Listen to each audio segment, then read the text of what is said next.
joining this council. My role on this council is simply to support, to bring in resources and guest speakers at the request of the council.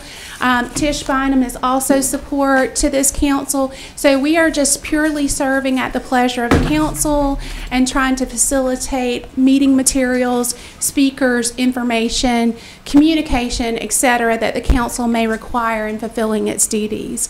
I'd also like to introduce Sherry Thomas.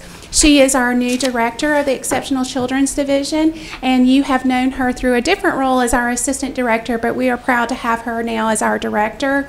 And she will be here in and out throughout the day, and she will be providing an update later this afternoon. So we welcome her, and we welcome you as our new membership to the council, and we are happy to answer any additional questions you have, whether in a large group or individually. We stay around, and we're here between breaks and afterward for any specific questions. So thank you for the service that you are going to be providing to this council and to the children of North Carolina. Ann, is there anything that you or Ms. Daniels Hall would like to add? I think we did. You always did a great job as usual, so thank you very much. Thank you. Thank you. Madam Chair, I'll need about 5 minutes. Okay, so let's take a short break for about 5 minutes. Anyone who needs to take a bio break, we'll get started in just a few minutes, okay? Because I actually need to go.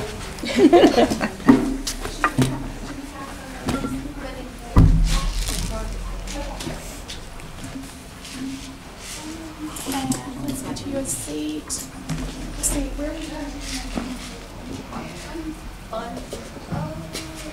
Probably this corner right here. Here.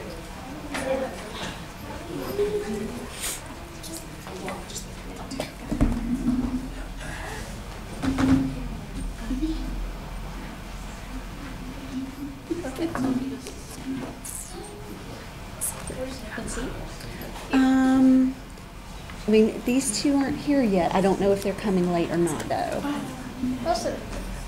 Sure. It's an extra chair. Let's see if we can. Since they're not.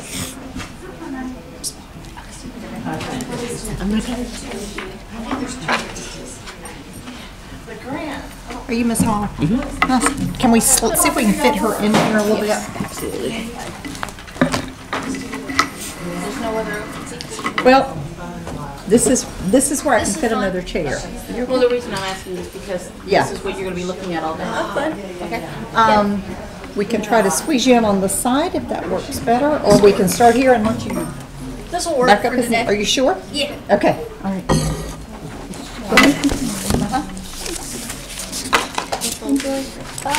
You want me to go this one? Yeah.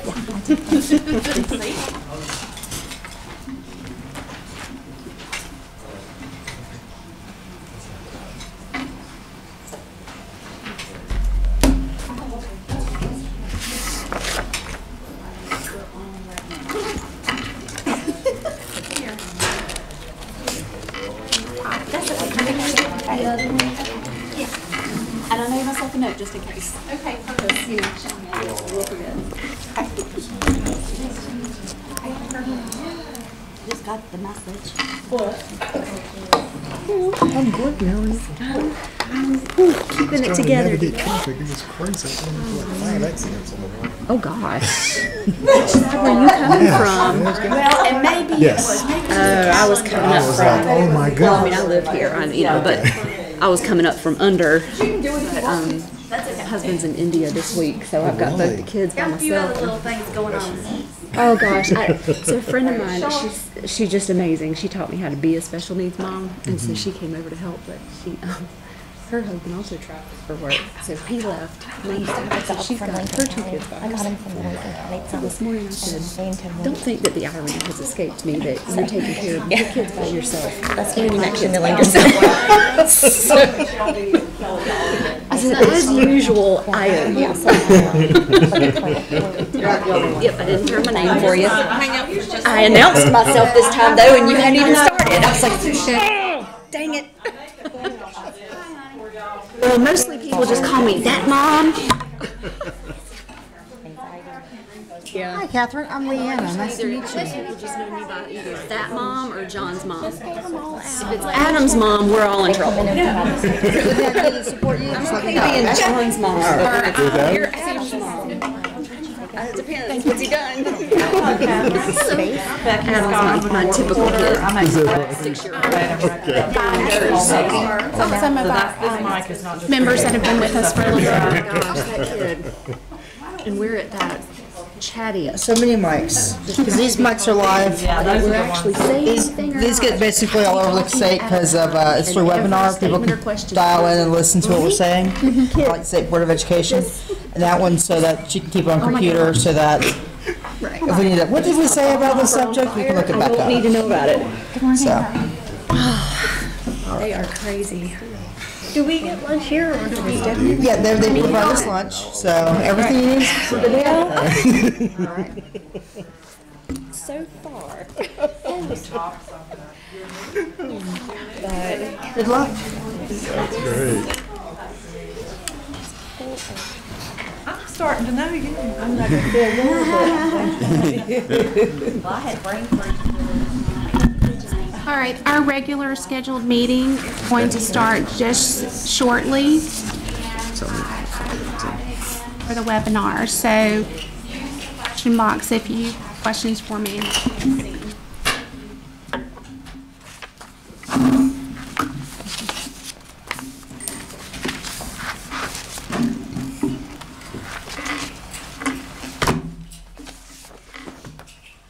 Who all do we have right now on webinar? So far, we have Jennifer Degan, Katie Holler, Lisa Phillips, and yes, that's who we have. I hadn't even turned around and looked to see, so. That's okay, because I may unplug this shortly if we don't have any presentation materials to display, Yeah. and just run this from my laptop. Okay.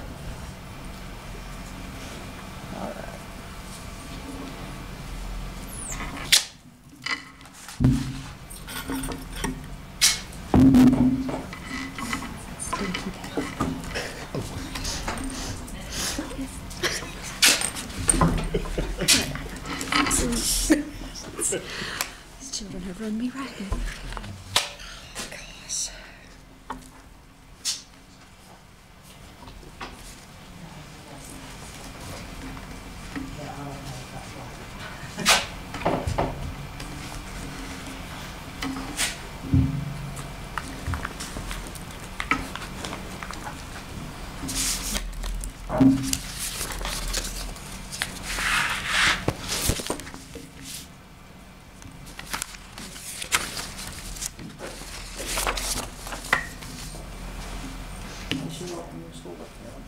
Testing, testing, test, test.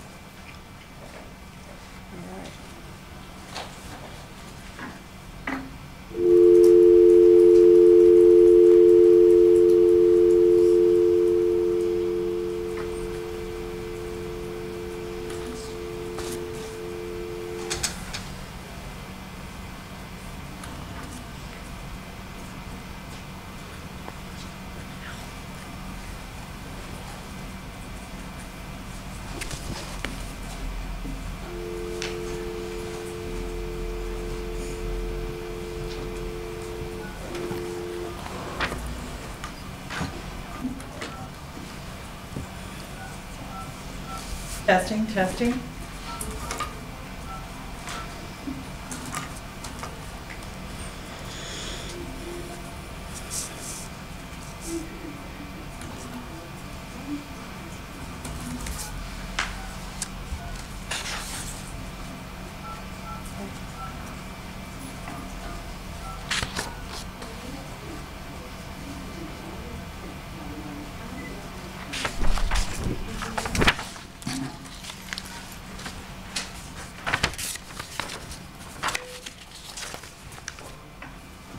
All right, hello folks on the line, are you able to hear me?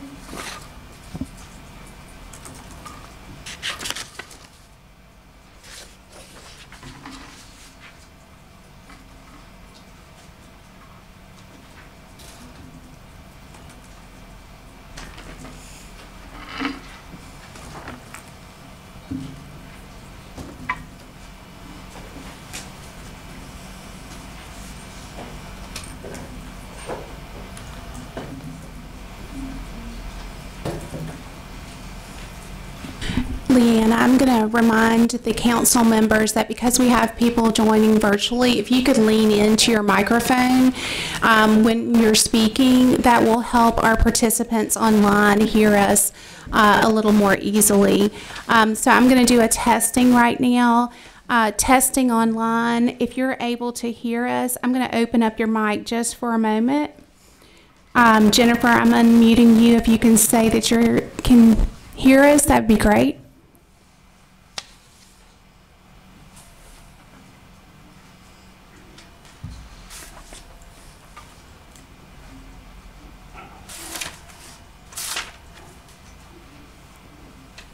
Jennifer, can you hear us?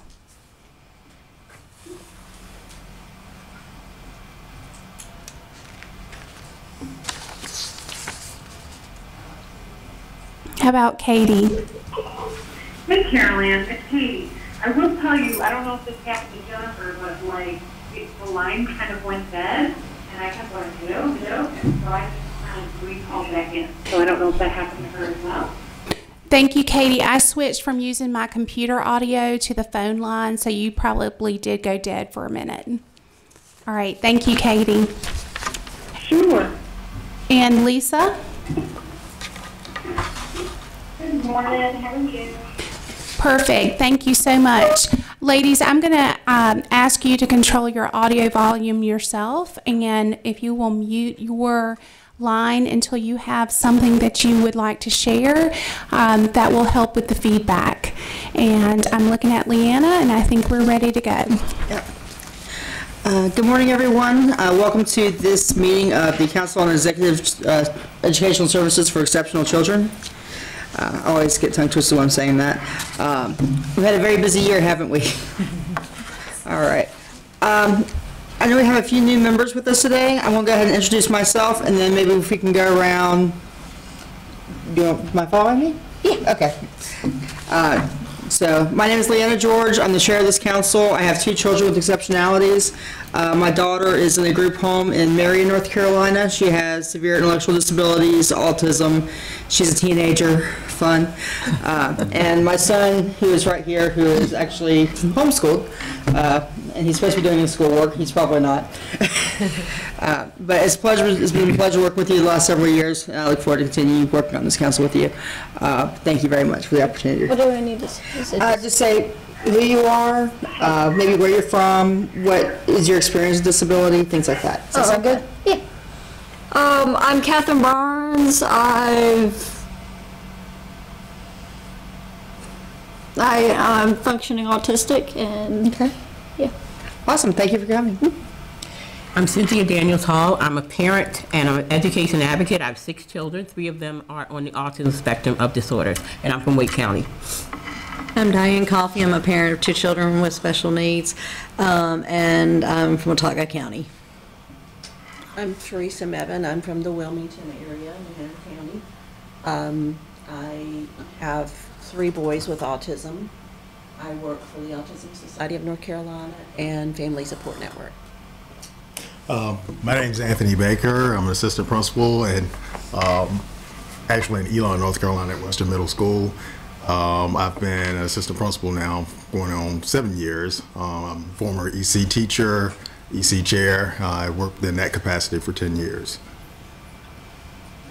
I'm Virginia Moorfield, parent of a child with severe traumatic brain injury. I'm also an interpreter for the deaf, a regular ed teacher. That mom, kind of across the board, from the Raleigh area.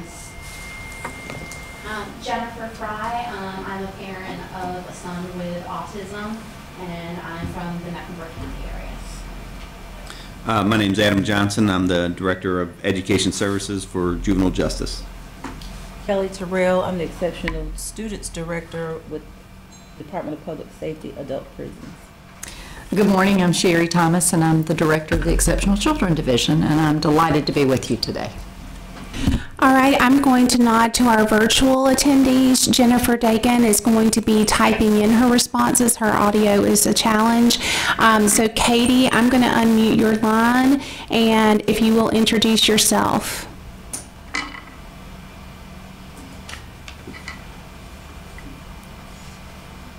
I can hear you now. Okay. My name is Judy Holler. I'm a parent of 5 daughters, 4 of which have autism.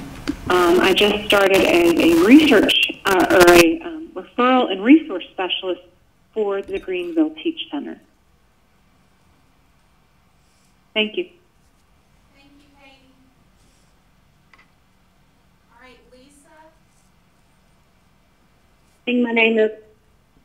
Good morning. My name is Lisa Phillips. I'm the state coordinator for the North Carolina Homeless Education Program, and that's part of the Department of Public Instruction under federal program monitoring and support.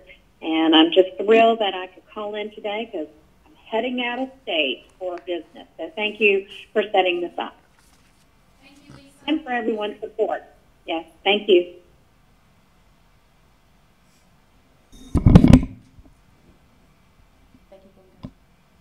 Good morning, everybody. I'm Becky Scott. I'm the court reporter. I'm going to make a record of everything that everybody says today. I'm Tish Bynum. I'm Special Assistant for the North Carolina Governor's School as well as Administrative Assistant to this council. Good morning. My name is Anna Carter. I'm the Director of the Division of Child Development and Early Education, part of THHS. We have oversight for child care programs, for child care subsidy, and for the state pre-K program. Christy Hutchinson, AC Director at Lincoln Charter School, and I'm for this council, I represent a charter school representative. I am Celine Johnson. I represent private schools. In Winston-Salem, North Carolina. I work with ABC of North Carolina. We are a comprehensive campus providing diagnostic, therapeutic, and education services for children preschool through high school. Good morning. I'm Christy Grant, the Exceptional Children's Director with Nash Rocky Mountain Schools, and I represent traditional LEAs. And I'd like to introduce Jennifer online. She is a facilitator of exceptional children in Charlotte-Mecklenburg schools. So thank you, Jennifer, for participating. All right. Has everyone had a chance to review the minutes from last meeting?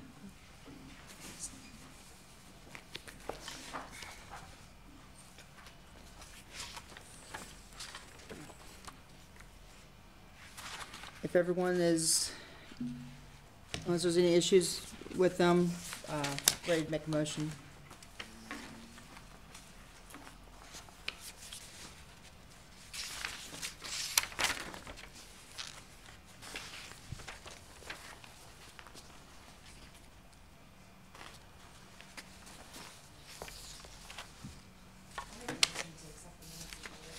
Okay. Do I hear a second? Second. All right, all in favor? Aye. Okay. Moving on down. I had written up the letter for the council statement to the Governor's Crime Commission. I got distracted, did not get it actually mailed, but I got it written. However, I was going to email it this morning from here because it was on my mind, and I cannot connect to the Wi-Fi right now. So as soon as I can connect to the Wi-Fi, I will have it in their inbox. So, would anyone like to hear what was the final letter to them? You would? Okay. Let me pull it up real quick. All right. I start off with my apologies for not submitting this letter sooner. The Council on Educational Services for Exceptional Children worked on this back in December, and I had it ready to send, but realized I forgot a component, and then I forgot to submit it. Please take into consideration these concerns and suggestions as the Commission continues to address concerns involving schools and students. On December 12, 2018, the Council on Educational Services for Exceptional Children discussed the requests for comments made by the Governor's Crime Commission regarding school shootings. As a group made up of parents, teachers, and school administrators that focuses on students with disabilities, we acknowledge the challenge that some of our students present in a school-wide crisis. We feel these students can be successful during these stressful times with appropriate planning on the local district, school, and classroom levels. Together, we compiled the following list of thoughts, comments, and recommendations. This list is not exclusive to school shooting emergencies, but encompasses recommendations for other emergency situations as well. 1. Does the Special Committee on School Shootings include parents or special education teachers? We recommend that the Committee on School Safety include at least 2 special education teachers, 1 with an adapted curriculum licensure, and 1 with a general curriculum license. These teachers' lived experience will be a vital asset to the committee as they consider how recommendations made impact these students and how to improve implementation recommendations. 2, we recommend that local district and school level crisis planning teams include at least 2 special education teachers, 1 with an adapted curriculum licensure and 1 with a general curriculum license. Utilizing teachers with both licenses will mean a broad range of concerns and challenges that students may present can be discussed as the crisis plan is made. We recommend that a list of students with high support needs who require additional planning and consideration during a crisis be included in the school crisis plan, and that the teachers, parents, and others familiar with these students engaged in individualized planning of how to implement the school-wide plan with the student. Examples could include functional goals on the IEP to promote cooperation during traumatic events, planning for staff coverage to ensure proper supervision for students who are prone to elope or need assistance to egress the building, and the creation of emergency bags that contain items that students with sensory needs may require to self-regulate in a stressful environment. We recommend open communication between school, district, and state-level professionals in crisis and emergency management to share experiences and results with the aim of improving plans. We recommend training for emergency responders, teachers, and students to better understand the needs of individuals with disabilities during a crisis and to prepare students for emergency situations. Finally, we recommend that students consistently practice their crisis plans. That schools consistently practice their crisis plans. We recognize that fire drills happen on a regular basis, but other drills are much less common. Drills help students know what to do during a crisis and help school identify potential challenges they may face. We believe all students benefit from practice and confidence that is gained during drills by knowing their part of the school's crisis plan. I'm also attaching a report from the Council for Exceptional Children, a national professional organization for educators with students with exceptionalities, regarding this issue as well. Thank you for considering our recommendations and for your service to our communities and schools. Sincerely, Leanna George. Okay. And as I said, as soon as I get Wi-Fi, I'll be sending it. And Leanna, I want, I have a hotspot if you want that. Okay. And also, the IEP that I did the advocacy for, we did add that into her IEP. Awesome. She's not diagnosed on the autism spectrum, but she has autistic tendencies, and unexpected alarms is a big time trigger. Yeah. So we did write that into her IEP. I think we had to put it in the other category, but we were able to set up that each therapist that she goes to, each special ed classroom that she goes to, and her regular ed classroom have her necessary equipment in their go bag, their red bag. So I'm excited about this. Good. And I'll turn it on for you. Yep, at lunch. We'll do that at lunch. That sounds good. Okay. Any other comments on this? All right. Thank you very much. All right. We're ready to move on to Disability Rights Year in Review. Ms. Jenny? Hi. Oh, she's signing in.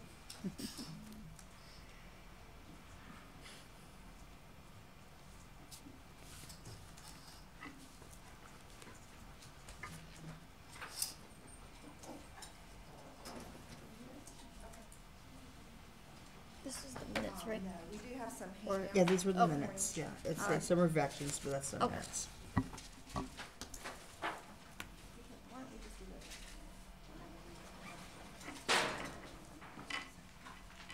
Good morning. I'm Virginia Fogg. I go by Jenny, and I'm an attorney at Disability Rights North Carolina. I am the supervising attorney on the special education team. We're here today to give you some background information about what we've been working on the past year.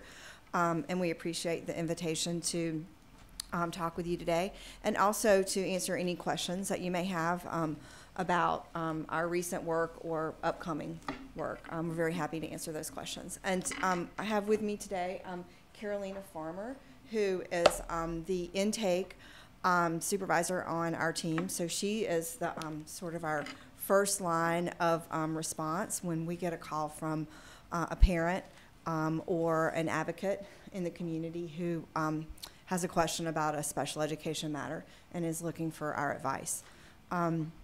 So we, if you're not familiar with disability rights, we are the state's protection and advocacy organization, and every state is federally mandated to have a protection and advocacy organization for citizens with disabilities in the state. And our mandate includes protecting the rights of individuals with disabilities throughout their entire lifespan, so from birth to death. So while my team focuses on students who are in pre-K through 12th grade, there are other teams in our office that focus on lots of other issues that affect people with disabilities throughout their life, such as there's a whole group that works on community inclusion and working out issues with funding and services with the LME MCOs. We have advocates, we have attorneys, we have community organizers and communications folks, and our executive director sits on several different legislative councils and study groups. But our overall goal is to protect the rights of individuals with disabilities in the state. Now, for the past several years, our target work on the special education team has been to keep students with disabilities in school. And that may sound rather basic, but we do have quite a few situations that keep us pretty busy where students with disabilities appear to be being excluded from school for reasons related to their disability. So a few years ago, this work mainly involved students who were long-term suspended and who perhaps the incident appeared to be related to their disability. So perhaps it was a student with autism who had had a meltdown and ended up striking a staff member, which is a violation of the code of conduct, but that process should involve going through a manifestation determination review by the IEP team and should likely involve a functional behavior assessment and a behavior intervention plan. And we recognize that there are many, many school districts and individual schools that are following the procedures correctly, but then there are also quite a few that aren't. And so when a parent calls us with that type of scenario, that is the type of case that we generally will take for direct individual representation. So we'll assign an attorney and or an advocate to the case, and we'll go to an IEP meeting. We'll get the school records. We will sometimes file a state complaint with DPI. We very, very rarely file due process at the Office of Administrative Hearings, but we do have the ability to do that if we determine that's necessary. A few years ago, we started seeing a trend where there were fewer and fewer long-term suspensions, which we were extremely happy about. But then we also started seeing a trend toward homebound placements instead of the long-term suspensions. And so the student for the same behavior would not actually get suspended, but there would be a very short-term suspension, say maybe 3 to 5 days. In that time period, there would be an IEP team meeting, and the IEP team, usually over the parent's objection, would decide to place a student on homebound. And we recognize that homebound is an appropriate placement for some period of time for some students. But in the cases that we were seeing, fairly often a lot of steps had been skipped over on the continuum of placements, but before that homebound placement should have been considered the least restrictive environment for the student. As part of that work, we approached DPI a couple years ago and said, so specifically I met with Carol Ann, and I said, you know, we think this is an issue, and they readily agreed to look into it, and we formed a stakeholder group with representatives of LEAs across the state and parents and advocates to look at the problem and to see if what we were seeing was just sort of, you know, blips on the screen, or if it was actually, you know, a statewide issue. And the stakeholder group met quite a few times, and part of the work they did was to create a survey to send to all LEAs, which obviously includes charter schools because they're public schools as well, and they are subject to IDEA. And we got a really good response from the survey, thanks in part to Carol Ann's nudging, I think, of a few LEAs. But we got about 80 LEAs responding to give us some idea of how they were using Homebound. And part of our Homebound work included asking about modified day schedules, because that's another thing that we see that sometimes is not as apparent on the IEP documents or in the student's school records. So modified day would be where somebody has made a decision, maybe the IEP team, maybe the principal, that the student cannot come to school for a full day. So therefore, they're not getting the full 6.5 hours a day.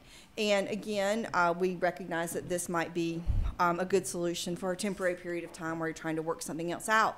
But we were seeing cases where students had been on modified day for anywhere from 1 to 3 years. It just became the thing. And students who were not able to graduate from high school because they hadn't been able to accumulate the credits. And so our survey showed some interesting statistics. The most common number of hours of service while on Homebound was 0 to 3 hours per week, which is, really, really low, and that was very concerning to us. And it was over 40% of the students, I think, were on Homebound for over 75 days during the school year, which is over a third of the school year if you look at number of school days. And so we felt like, okay, we're not imagining this. This is an issue. So the group decided to create some guidance, the Homebound guidance, that includes steps for LEAs and particularly IEP teams to consider when they have a situation where the student is having significant behavioral challenges, and there are folks in the school setting that feel like this is not working. We might need to have the student not at school, or at least not in the placement that they're in. So there's a whole number of steps, which the steps really are compliant with IDEA and the procedures that are supposed to be followed. And then the back part of the document includes a whole lot of resources for IEP teams and families and advocates to inform them of and hopefully allow them to access. And they really involve a lot of mental health services and educational services. One of the things we kind of find particularly is that some IEP teams are really unfamiliar with what a functional behavior assessment is. And there are resources out there for that, but for some reason they're not connecting, or it's just somebody doesn't feel quite qualified to do that in the way that, in our experience, when we see it done correctly, it can be quite illuminating and really help resolve some of the issues. So that's the focus of our work. We also have taken some cases recently where students have been excluded from school because of a lack of, say, nursing services. And there may be some nursing services, but it just may not be. We don't have backup nurses when one nurse is absent, and so the student can't come to school, or it takes a really long time to get the nursing services in place. So we've taken a few of those cases, and we're resolving those primarily by going to IEP meetings and trying to negotiate that work. And we also, when part of what we do is we are required by federal law to do information and referral. So if somebody calls in, a parent or an advocate calls in, and the situation they're describing is not within our target of students being excluded from school for reasons related to their disability, we still provide information about the student's rights and how to access those rights. And so we have quite a few fact sheets that we've developed on things such as IEP implementation, IEP dispute resolution, bullying. We have a couple really good bullying fact sheets that explain both the federal law, which applies to students with disabilities, and the state law, which applies to students, all students, with or without a disability. And we think that those have been really effective. If you have any feedback on that, we'd like to know, because we want our information and referral to be effective and helpful for parents. The other part of our information and referral is that we quite often provide the dispute resolution consultant's phone number at DPI. So I think, you know, sometimes we kind of overwhelm them because we're getting a lot of calls in and we're continually giving that number out. But we feel like, you know, part of that information referral should include, you know, the parents knowing that they can call DPI and describe the situation and get some feedback from the consultants and perhaps file a complaint or perhaps not file a complaint. And, you know, so that we find that to be very helpful. So do you all have questions for us? Sure. You were talking about the fact sheets and the bullying sheets and everything. Are those accessible on your website for parents to go and download them? Yes, they are. I will say that our website has undergone several permutations. I'll say that. And for a while they were a little hard to find, but they should very recently now be pretty accessible. And if not, anybody can call and we're happy to send them out. But they are on the website, yes. What is the website address? It's disabilityrightsnc.org. Yes. Are you guys collecting information on patterns, like if you're seeing certain patterns in certain areas or certain school systems, or collecting data on that? Sure. We do collect it very informally by the calls that we get. And that's part of the reason that Carolina is so helpful to us, because she will come to me and say, hey, I've gotten 3 calls in the last 2 weeks from this parent, and I mean this area, you know, this LEA or this charter school. And so then we start thinking about, you know, looking to see what there might be. And then in that situation, then we may decide that a case that, you know, we try to find capacity to, if that case is in target or close to target, we try to find capacity, because we are charged with trying to affect systemic change. So also when we file a complaint, or when we are taking a case and not filing a complaint and just going to IEP meetings and negotiating with school attorneys, we ask for systemic remedies. Even if we haven't filed a systemic complaint, we're asking for systemic remedies. So we are trying to make sure that, for instance, all principals in the LEA are trained on behavior supports, or, you know, all of the EC staff is trained. And so we do see trends. So sometimes we'll file a couple of state complaints for the same school district within a couple of weeks of each other, because we have just gotten those calls in, and we're seeing a trend. Yes. Could you tell us a little bit how you pick your targets? How we pick our targets.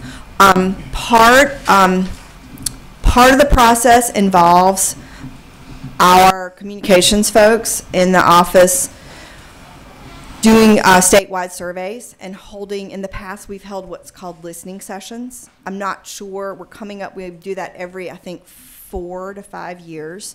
And then where we actually physically go across the state and invite people to come into a room and tell us the issues that they're seeing. And then every year we do also send out a survey and ask people with disabilities, or people who advocate for, interact with people with disabilities, to tell us what they think our targets should be. Thank you. Yes. For the students who are receiving homebound instruction, were you able to see any trends on what the next step was for them when they re-entered the system? We couldn't see that through the survey. I'll tell you, in our experience with cases, usually it involves getting a behavior specialist involved, and most school districts have a behavior specialist on staff. Some don't. And so we advocate that you find somebody in the community and bring that person in. Sometimes it's a behavior specialist, say, for a child with serious emotional disability. Sometimes you just need the autism specialist in there, who also serves as a behavior specialist. And really it involves doing an FBA and a BIP and identifying, you know, what led to the situation, what caused that situation to occur that essentially resulted in a violation of the code of conduct. Yeah. Can you talk a little bit about your unannounced monitoring visits specific to seclusion and restraint? Sure. That is, thank you for reminding me of that. That I don't head that up, so I omitted that inadvertently. We, this past school year, started a program in sort of a second target to reduce restrictive interventions of students with disabilities. And in our office, a restrictive intervention means a student who is like being put in a seclusion room or is being restrained. And so we actually have a staff member who is an advocate who goes across the state and makes unannounced visits to, right now it's almost 100% the separate schools. And North Carolina has quite a few separate schools for students with disabilities. And this is related to some of the other work that we do. A part of our federal mandate is to do investigation and monitoring where people with disabilities receive services. So a good part of our group in our office, they go to adult care homes, they go to PRTFs, they go to places where people with disabilities live 24 hours a day. But the federal law does say that it's where people receive services, and that has been determined to include schools. So we have, it's called our Access Authority through federal statute that allows us to go in unannounced and to essentially tour the facility and ask questions of the staff members about what's happening with seclusion and restraint. And in the facilities where people live, it involves also looking at their living conditions and a lot of other things. In the schools, it's mainly focused on seclusion and restraint. So that is a new area for the special education group. I say the special education group. There is some separation in our office because part of our ability under the federal statute is to, if we find, if we believe that there is abuse or neglect occurring, and that's very, very broadly defined in the federal statute, then we can open an investigation and ask for documents and interview staff members to find out what's happening. And we do get reports of students being injured in seclusion rooms or staying in seclusion rooms for long periods of time, or restraint that's happening a lot, in a way that is not being reported to the parent for a very long time, or sometimes we get reports from staff members that this is happening a lot and I'm concerned about this and I don't know what to do about it. And so in general, we feel that those situations can always be improved, because if seclusion and restraint is happening frequently, then we feel like there's an issue with training or placement or supports or other services that really needs to be looked at. Any other questions? Yes. You mentioned that it was really happening mostly in the schools that were serving self-contained children. What is the plan for that happening for schools that are providing services within, a regular ed setting, to be monitoring those to make sure that certain things aren't happening? Right. So I think our next step is after the separate schools are, pretty well monitored and we feel like we've identified and addressed issues there, would probably be to go to schools that have self-contained classrooms, because there are quite a few schools where the students are going to the regular ed school, but there's a self-contained classroom. And I think that would probably be the next level of our investigation or monitoring. I will say in regular ed, and based on what I know, we don't often see seclusion and restraint in that way, because if that's needing to happen, then usually the student would be moved to a more restrictive setting. Yeah, and that's what I was thinking, the self-contained environment. Right. I will say we have had some interesting cases with uses of in-school suspension.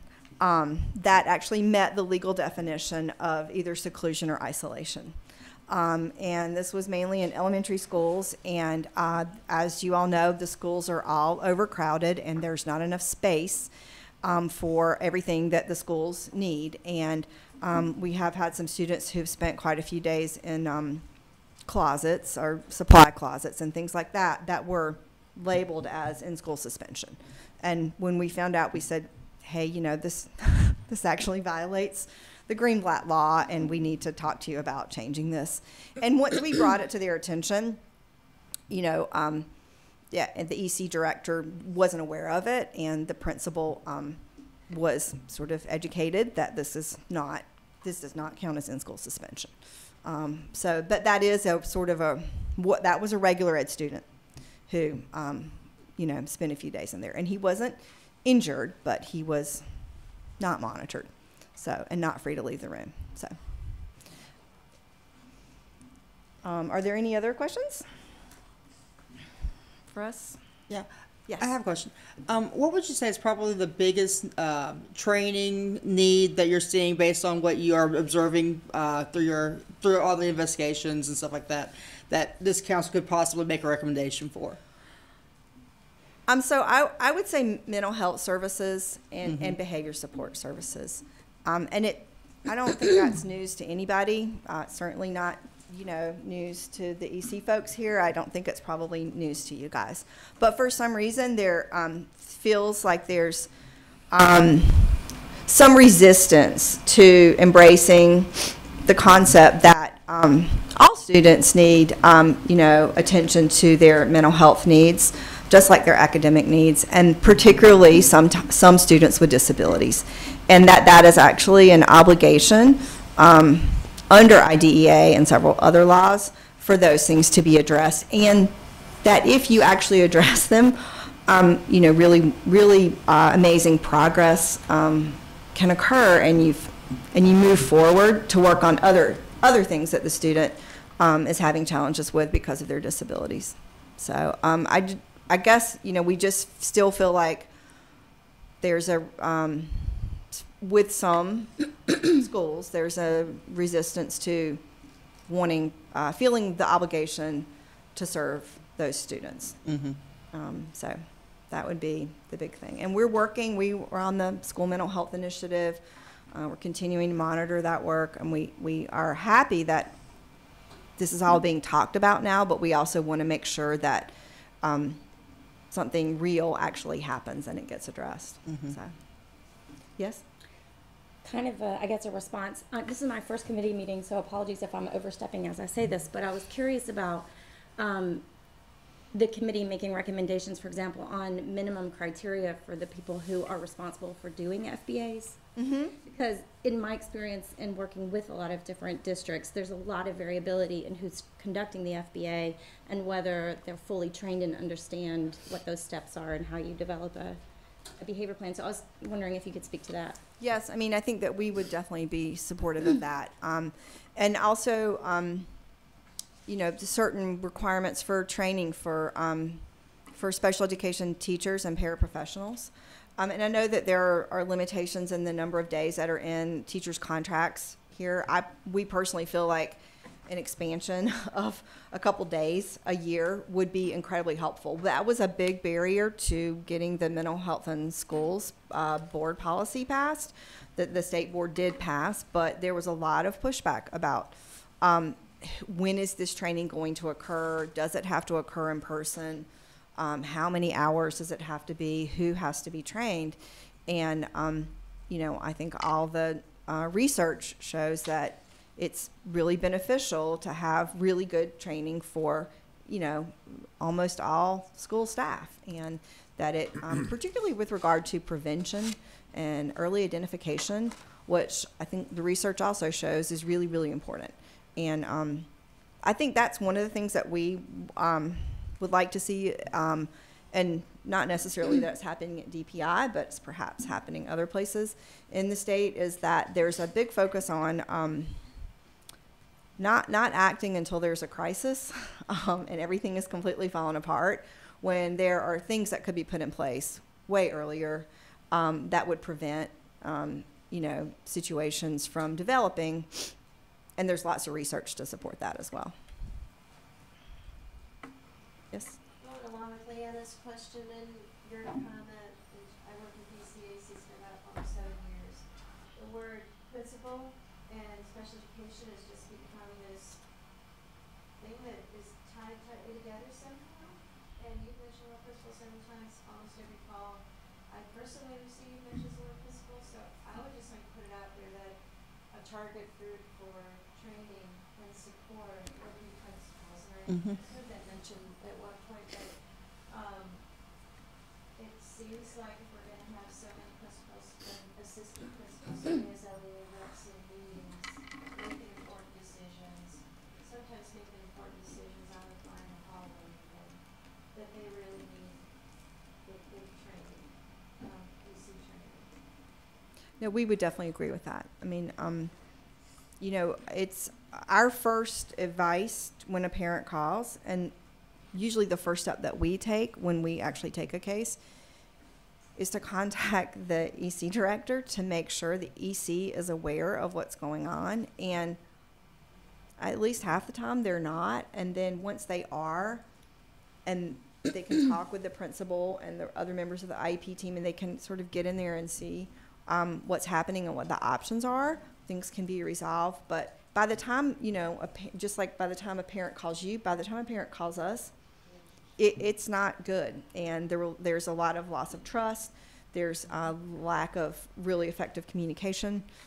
So I would agree with that. I also think empowering IEP teams to make the decisions that they think actually need to be made would be really helpful. So one of the things that we see is really there needs to be some additional staff or additional training, or something needs to be changed, but the members of the IEP team don't feel like they can actually recommend that and put that into place. But they're the ones who are on the ground and who see it and who know what might really need to be changed. But as an employee, they don't feel like they can make that statement or have the ability to affect that. And sometimes I think also because of the way there's this sort of parallel track of EC and principals, the principals also may not feel like they have the power to do that. And also sometimes the EC staff doesn't, because of the way staff members are hired and paid. So there definitely needs to be some convergence there. I'd like to just add to that. I totally agree with what you're saying. One of the things that was a driving force for me actually going into administration from actually being an EC teacher was just that lack of understanding. There were often times I was actually in IEP meetings and conducting those, and my principal had no idea really what needed to be done or should be done. Right. And they actually looked toward the EC teacher or EC chair for that guidance. But I can say now that I've made that change and I'm actually a part of that administration. That's one of the things that, and I actually have another AP that's a coworker of mine who is also a former EC teacher. So we're very blessed in our school to have that knowledge base. But that is something that we're bringing up in our meetings when we have our administration meetings in the district about that training. And we've been working with our EC director to provide that training across the district for administrators. Right. And so we do see that becoming more evident now, and that is in the process, but I would encourage every school district to look at doing the very same thing. Right. And we absolutely know that there are schools that are getting it right, you know, every time, because we don't get those calls, right? So we don't see those situations often. And sometimes you just have to get the right people in the room, and the right people exist. They just haven't, that group has not been assembled before. Absolutely. I think that that's true. And I think that having EC folks in administration is incredibly helpful. I also think sometimes too, so training, what we see, and I've seen this in trainings that I've done, even, so you try to give out a lot of information. You're usually covering a lot of ground. And even if you think you have explained exactly what would need to happen in a particular situation, or how these principles or policies or laws should be applied in a particular situation, I think sometimes that doesn't happen. It doesn't actually sort of trickle down, right? And so, and it's not intentional, it's nobody's fault. And so sometimes I think it's helpful if there's like a point person to call, right? So like you have a situation where a child is continually needing to be pulled out of class before it gets to a situation where you're going to long-term suspend that child or have an IEP meeting for homebound. If the principal feels, empowered to call the EC director or call a particular behavior support person and say, hey, I don't know what to do about this situation. Well, what recommendations do you have? Or can you come in and do some observations, right? Like, and, I know there's issues with it's an observation, actually, an evaluation and whatever. But like there's ways to go observe a whole class and then just kind of see what's happening. So it's sort of the more like immediate, like, can we nip this in the bud? Can we figure this out before we get to a whole situation where the child is, at home, the parent's in danger of losing their job, and everybody's frustrated and, really doesn't have a way of problem solving. So. I would like to add too that we have started doing training monthly on topics for EC at our principals meetings and found that to be very effective. They want to know, and oftentimes it's a lack of knowledge and understanding for sometimes the decisions they make on the fly, I guess I would say. But where we have found the most valuable thing I think that we've done is really work with our assistant principals. Because at our monthly principals meetings, you're right, they are overwhelmed. I mean, we have a full day of meetings where, and when you leave meetings at the central office, at the central level, you hit the ground running the very next day when you go back. And oftentimes it's like, oh, wait, let's go back to that meeting, but it's a while later. So we have found that we restructured how we get training and information out. So we're working with our principals, our APs, our department chairs is what we call them, our EC chairs, and then we're also working with our mental health personnel that we have identified this year, and that's new. So we're having monthly people at different levels hear the same thing 4 times. And when the information about disability rights came out that they were monitoring seclusion restraint, we've been talking about seclusion restraint for years. All of a sudden, it was important when unannounced events could happen. I'm just going to be honest with you. Not that it wasn't important before. Right. So we added, we do 6 monitoring visits a year with different levels per school, and we now have a checklist that we walk through with our separate classrooms. So it is just but it's really a continuing to talk about it. It's not, you can't do that LEA rep training once a year and think you've hit all the different topics, because different things do come up. But our assistant principals are the ones that are mainly serving as LEA reps. They're the ones that are over our EC departments, and they're the ones that we have found that we can get make the most difference with the trainings that we implement. So thank you. Very valuable. Okay, so that's really interesting. So maybe we should start including assistant principals in our list, right, as well. So absolutely. Right. Okay, that's interesting. I hadn't realized that. So, well, that's so kind of what you were saying when we brought the in-school suspension issue to the attention of the EC director.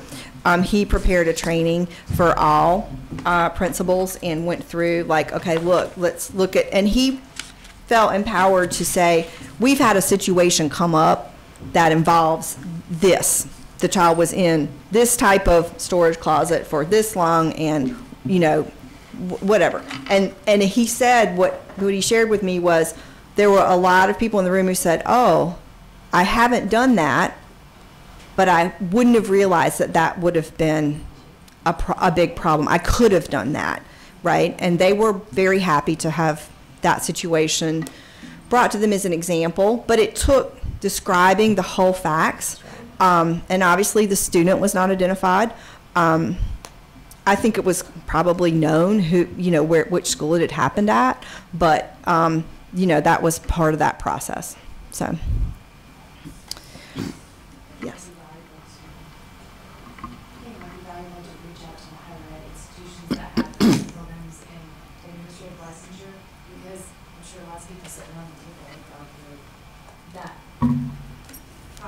Right. And this is talked about in those programs, being an LEA rep, seclusion and restraint, discipline procedures, mental health, and the other qualified life communities. We all struggle in different places amongst the state, they're far more blessed than others about getting mental health facilities in mental Right. health in schools.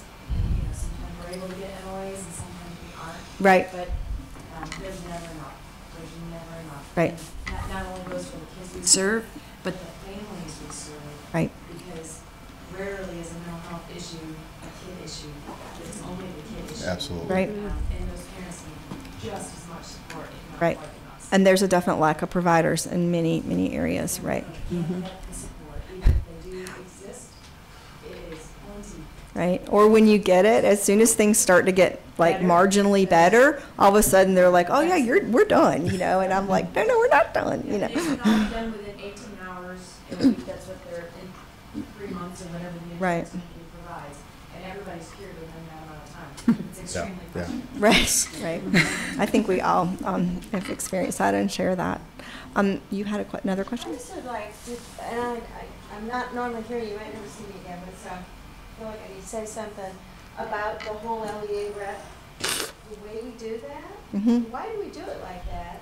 And is there, are there districts that are considering maybe more people in special education at administrative layer or with enough training to maybe serve that role?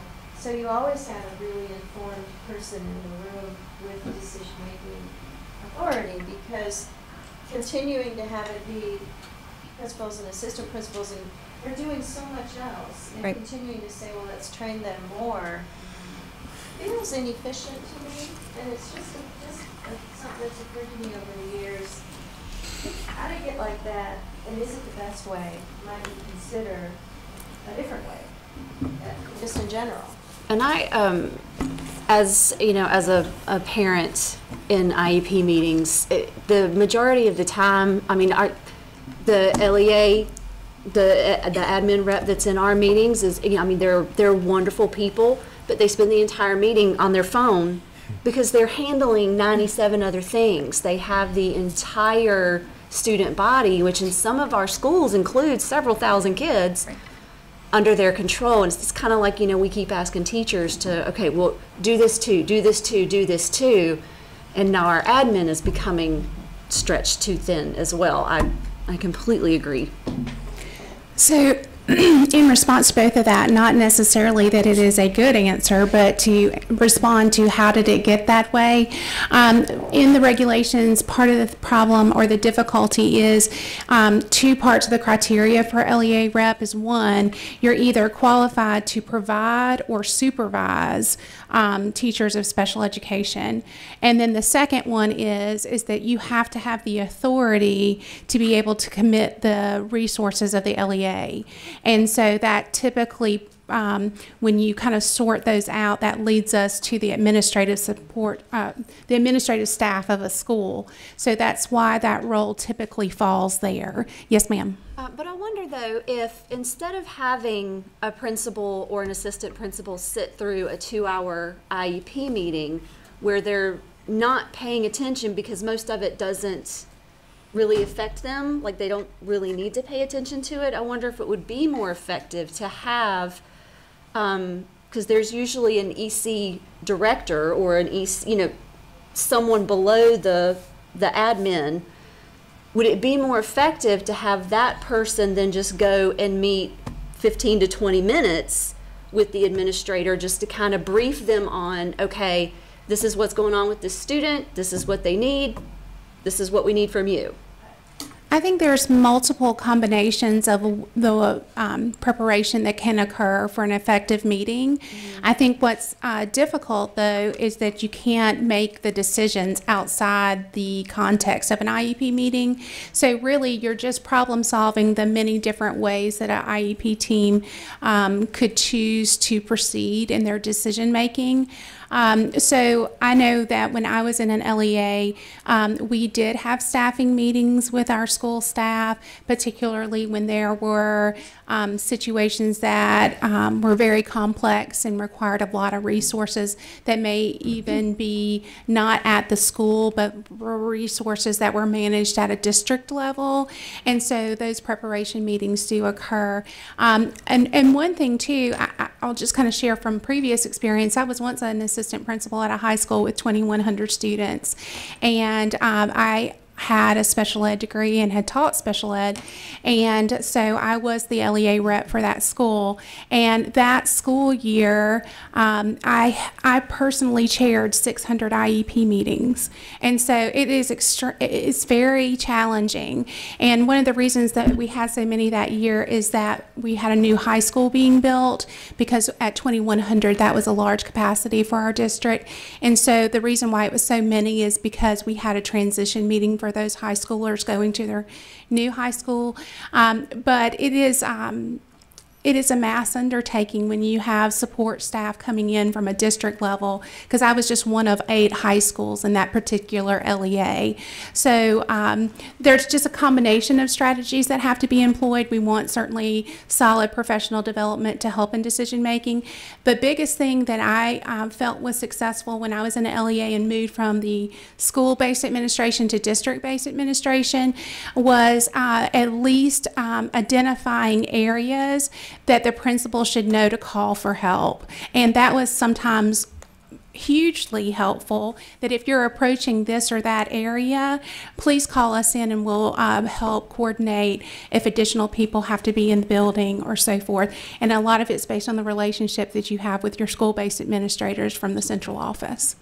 Yeah, and if I could just add some personal experience, when I was, excuse me, before I left the LEA that I was in, we had designated in each school, they designated, we didn't assign, the SNA, the Special Needs Administrator. And that was someone that regularly came to training with us, that we regularly met with from the central office. We had to invest time and energy in that, but it paid off in the long run because we had people that were prepared and were knowledgeable, and they were the go-to person. If another administrator in that building had a conflict, they would go find that special needs administrator to talk through. And so a lot of it is just how much time and energy you can put in on the backside to build that capacity and that understanding. We have a federal law that requires us to have that designated person, and it, in my opinion, it keeps those administrators engaged. You just have to prepare them and provide them the tools so that they can be effectively engaged. So one of the things that we did, and I'm in a middle school, and we were about 900 students, and we have a total of 3 administrators, so 2 APs and the principal. But one of the things we committed to doing was actually meeting before the meeting. So we would discuss students, and so we actually had some knowledge of the student that we're going to be meeting on, that we were going to be the LEA for that IEP meeting. And that took a commitment, but we wanted to say that all of our students are extremely important and we want them all to be successful. We want to know exactly what's going on. Are there things that we need to be aware of? So we would meet prior to that. The other thing that we also did too was that when we would have IEP meetings, the person that was actually sitting in there that was the LEA, we did not bring our cell phones. We were committed 100% to be invested for that child. You know, in you're that a meeting. unicorn, right? All right.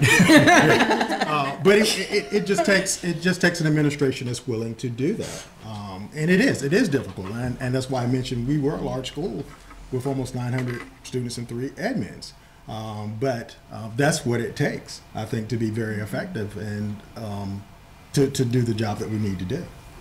And I mean, you all have way more experience at the admin level than I do. The only experience I have is as a parent and a regular ed teacher. But so I hear, you know, the unicorn over here talking about how wonderful, you know, his experience and how dedicated his school is. I hear the assistant superintendent, is that correct? Or assistant director? I'm the director. Director, Yeah. that's right. I'm You got sorry. promoted. You can call me anything. That's right. But I'm still the assistant director too, so you.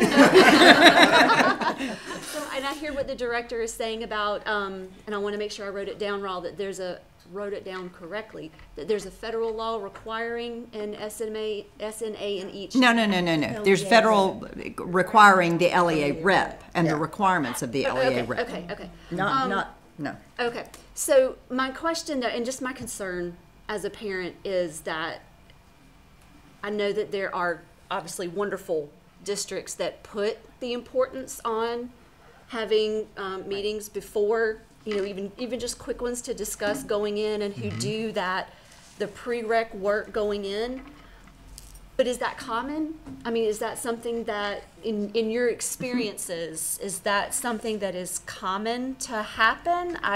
Just as a regular ed teacher, for all of, and we were a very small school too, but for IEP meetings, sometimes I got the notice the day before or possibly the day of, you know, and here, bring all your data about this kid. But I never met with the team beforehand. But I mean, like I said, we were very small, and I mean, at lunchtime we talked about all our kids.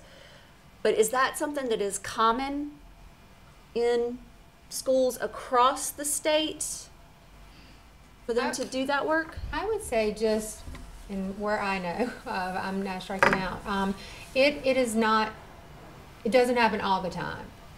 And I don't know that it always needs to happen every time. I think that there are some cases and instances where we have pre-meetings, we're sending the draft paperwork to the parents and having a lot of the conversation, but the actual decision making not happen until we get in the meetings. But we work really hard to make sure our parents understand when we do that, that you are just a part of this conversation. And oftentimes it's because the parent is asking us to send drafts to them because they don't want to go in not with that being the first time. Our IEPs are long, y'all, you know. 2 hours and they're very, time. yeah, and they're just gonna, when we move to a new system, it's gonna be, well, it'll be the same stuff, just a little bit different and longer of having to explain that. And so we're having to, you know, make sure we work with our parents with training. But I don't think it happens all the time. I don't think it has to happen all the time. That's just my opinion. I think there's a time and a place for that. I have program specialists that work under me where when I know that there are issues, even not so much just on the parent side, but oftentimes we don't, I have 2,600 DC kids in my district. I'm not that large. But I don't always know when everything is going on. We get calls from DPI or legal aid, disability rights. I'm like, you've got to be kidding me. Like, that can't be happening there. So then I go out to the school and I'm like, yeah, we can't do that. So I think that, you know, what I have found though is being in the schools more, monitoring more, doing more walkthroughs. We've been able to be proactive and catch a lot of stuff up front, which is we built a lot of trust with our parents by doing that and working with our parents and calling them in. But I don't think in terms of the IEP meetings it always has to happen, but right, because you know some IEP meetings are very simple. It's, you know, things are great. Let's just, you know, keep going through. Right, but I just my mama hackles are up just about like the kids that need for the administration to pay attention and that need for change and that need the support, that they may not have one of these amazing IEP teams and they may not have one of these amazing districts that have their act together. They may not have that mom, you know, they may have the mom that has 3 other children and is completely exhausted and possibly a single parent that doesn't have the time, the energy, or the brain space to fight the fight. Right. So that's where I'm bristly.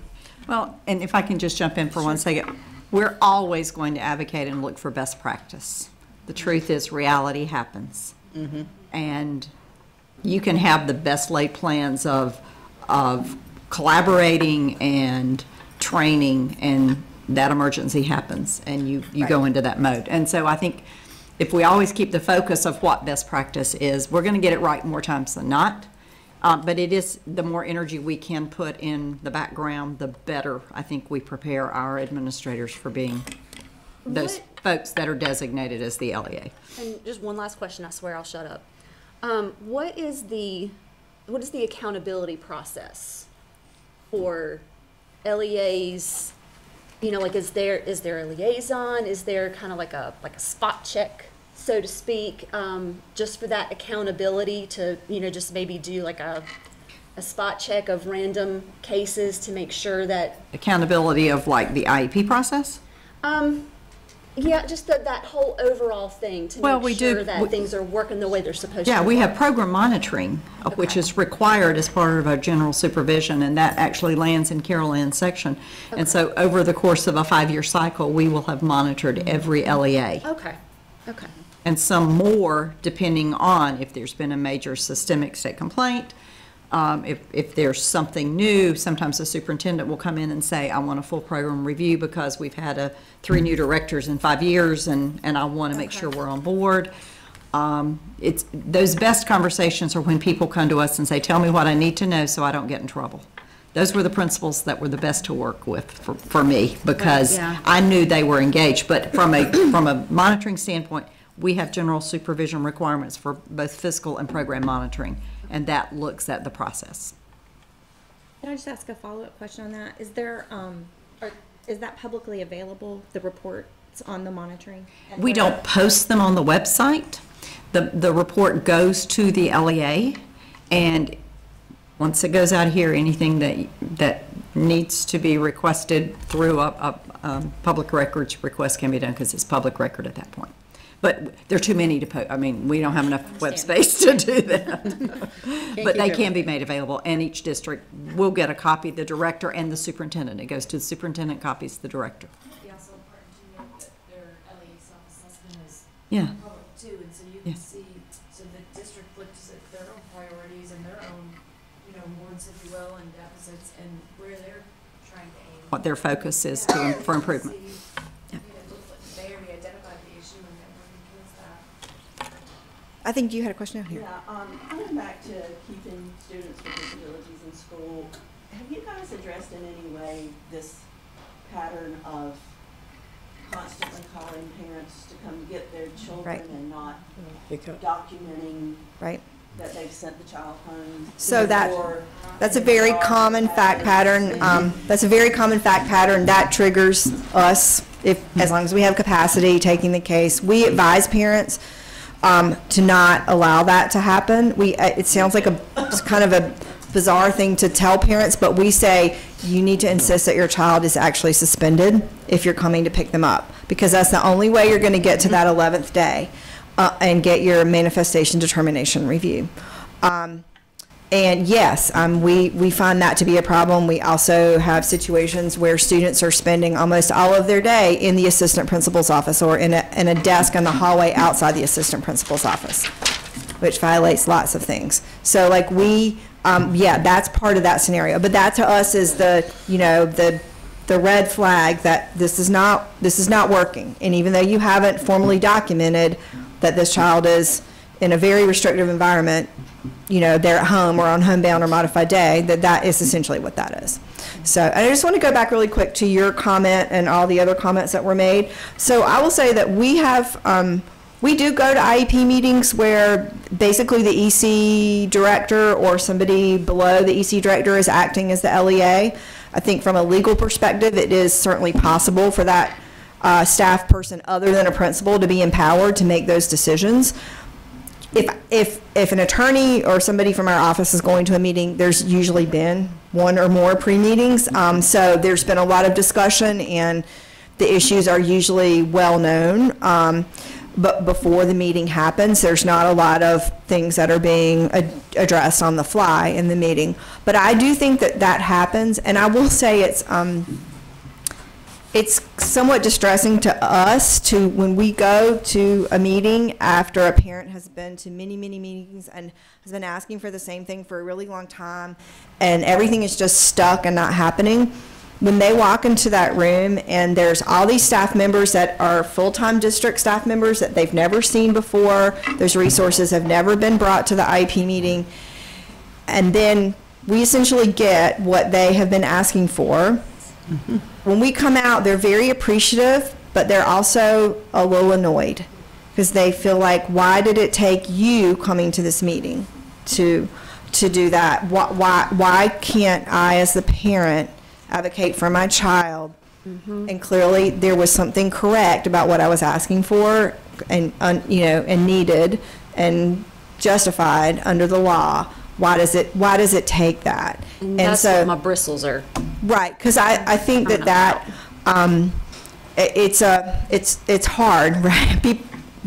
The most frequent comment that we get when we go to IEP meetings, when we come out, the parents stop like two or three steps outside that front door and they look at us and say, we've never had an IEP meeting like that.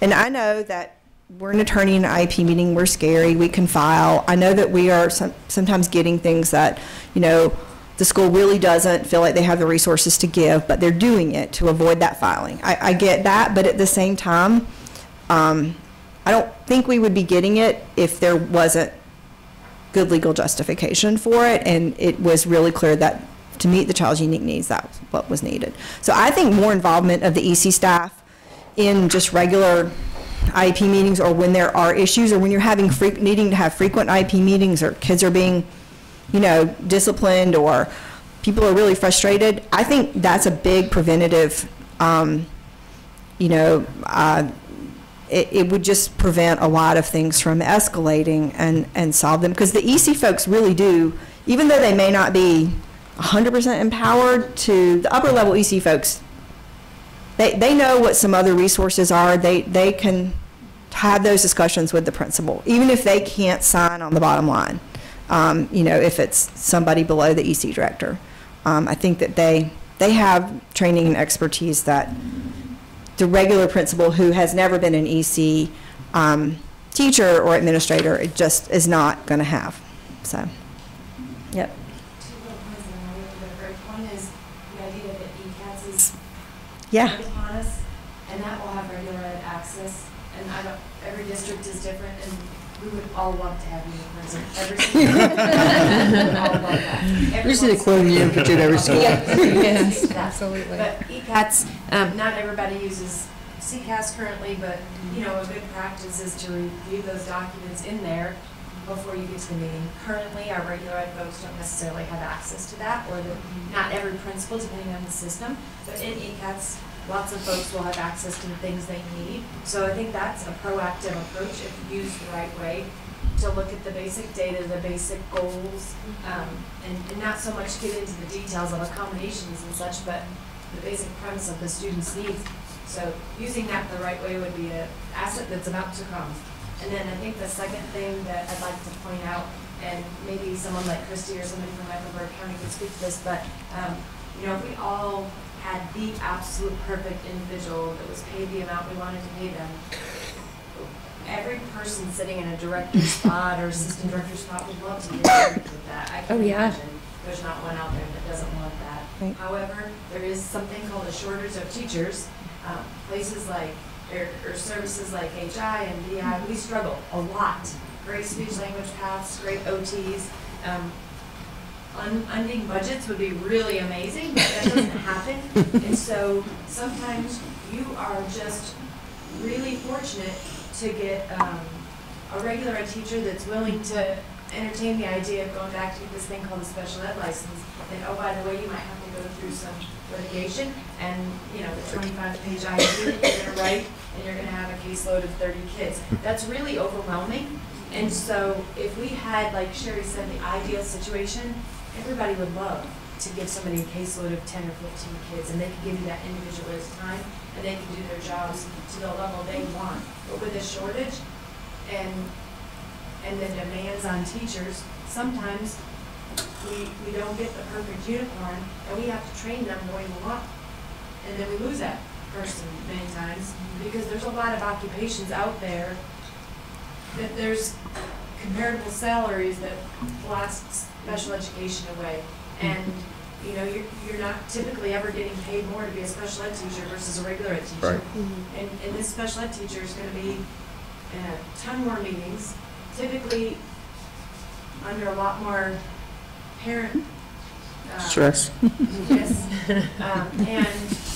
and the potential of some challenges. So it's tough to find those people that can sustain it for 15, 20 years and do it like a unicorn next to you does it. It's tough. Preaching to the choir, girl. So I think that's a thing for all of us to be aware of and advocate for, because there's not one EC director you can ever ask that says, would you not hire that unicorn next to you? And we would all say yes. But, you know, 900 of them don't exist.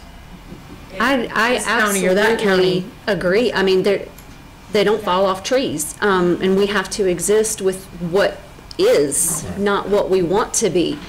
That's my point in some of this. Institutions and say, what are you doing in North Carolina? I think that's a great idea. You know, I mean, when 15 kids get into the SLP Master's Program in 20 at Western, or whatever those numbers that Perry will give us every time, and we're putting out that number of, I mean, Yeah.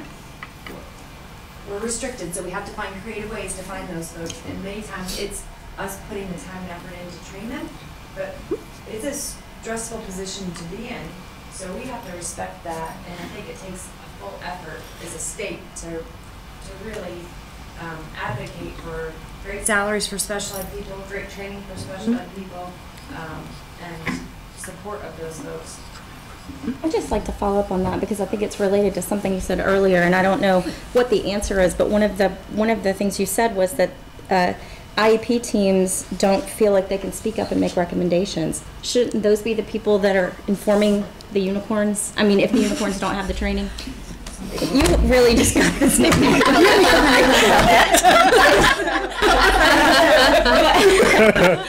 But I think we didn't really talk about that, and there's so much potential there because these are the folks that actually did go to college for this, and they did get that training. I do think that's one of the benefits of a pre-meeting. At the same time, I think, it's hard as an employee to sort of raise your hand and say, hey, I need more help, right? I mean, it's hard for, regardless of what your job is, right? But so hopefully there's those trust situations where in credibility, you have credibility and somebody will come in and look at the situation and say, yeah, you do need more help. But that's where it also helps to have upper level EC staff walking around, like you said, right? Like the research shows that the best principals are the ones that don't sit in their office, that walk around and go from room to room. I think that applies across the board in school and lots of other settings as well. And so I think that that's really helpful to just see what's happening, right? To check in. And then somebody may feel comfortable saying, we're really, during this time of day, because this person takes this child here and this person takes another child there, I'm really kind of flustered because I've got too many people, too many kids, and there are too many high needs in this one situation. What can we do about that? Because that's what's interesting when you're in a really good IEP meeting is the creative problem solving. And in the grand scheme of things, to somebody who's actually very creative and looking at it from the outside, it probably doesn't look that creative, but give it, when you get away from the cookie cutter and you actually get down to the nitty gritty, you can actually, we go to IEP meetings where we come out and everybody's really, you feel like it was a win-win. Everybody's really happy, but it takes certain factors to make that happen. So I think would be helpful. I think one of the things too, though, is we're seeing an increase in lateral entry teachers, and our lateral entry teachers are really good. I mean, but they're not. It's not going to take just institutes of higher ed, because oftentimes our staff, because of the shortage, comes from lateral entry teachers, and so I think a good support system for specifically our lateral entry teachers, or we've got to look at a new way of working with and providing support, because you're talking about people with different degrees who are walking in a classroom for the first time, don't know anything about curriculum and instruction, much less EC, or working with students with disabilities. And we've had to just rethink the whole structure of working with our lateral entry teachers, and we found those that graduate with psychology degrees come in with a different perspective than those in criminal justice degrees. But the whole lateral entry move, not saying that there's anything wrong with them, because there's some phenomenal teachers, but there's a lot more support that's needed than just your institutes of higher ed. And I don't see where the state or districts really look at their lateral entry teachers, and they go through most of the times our regional alternative licensing centers and stuff, but there's no different support for them as there are for other teachers. So that's one area that we've really had to work with. And I think, Jenny, if I can go back 1 second, you talked about mental health a little bit, and we were fortunate enough to get some of the DPI grants for increase in mental health supports in our system this year, and I think it's really brought to light the true needs of the students, and also we are really recognizing that we as a school district alone cannot address the level of mental health needs and the vast majority of students with the level of mental health needs we have.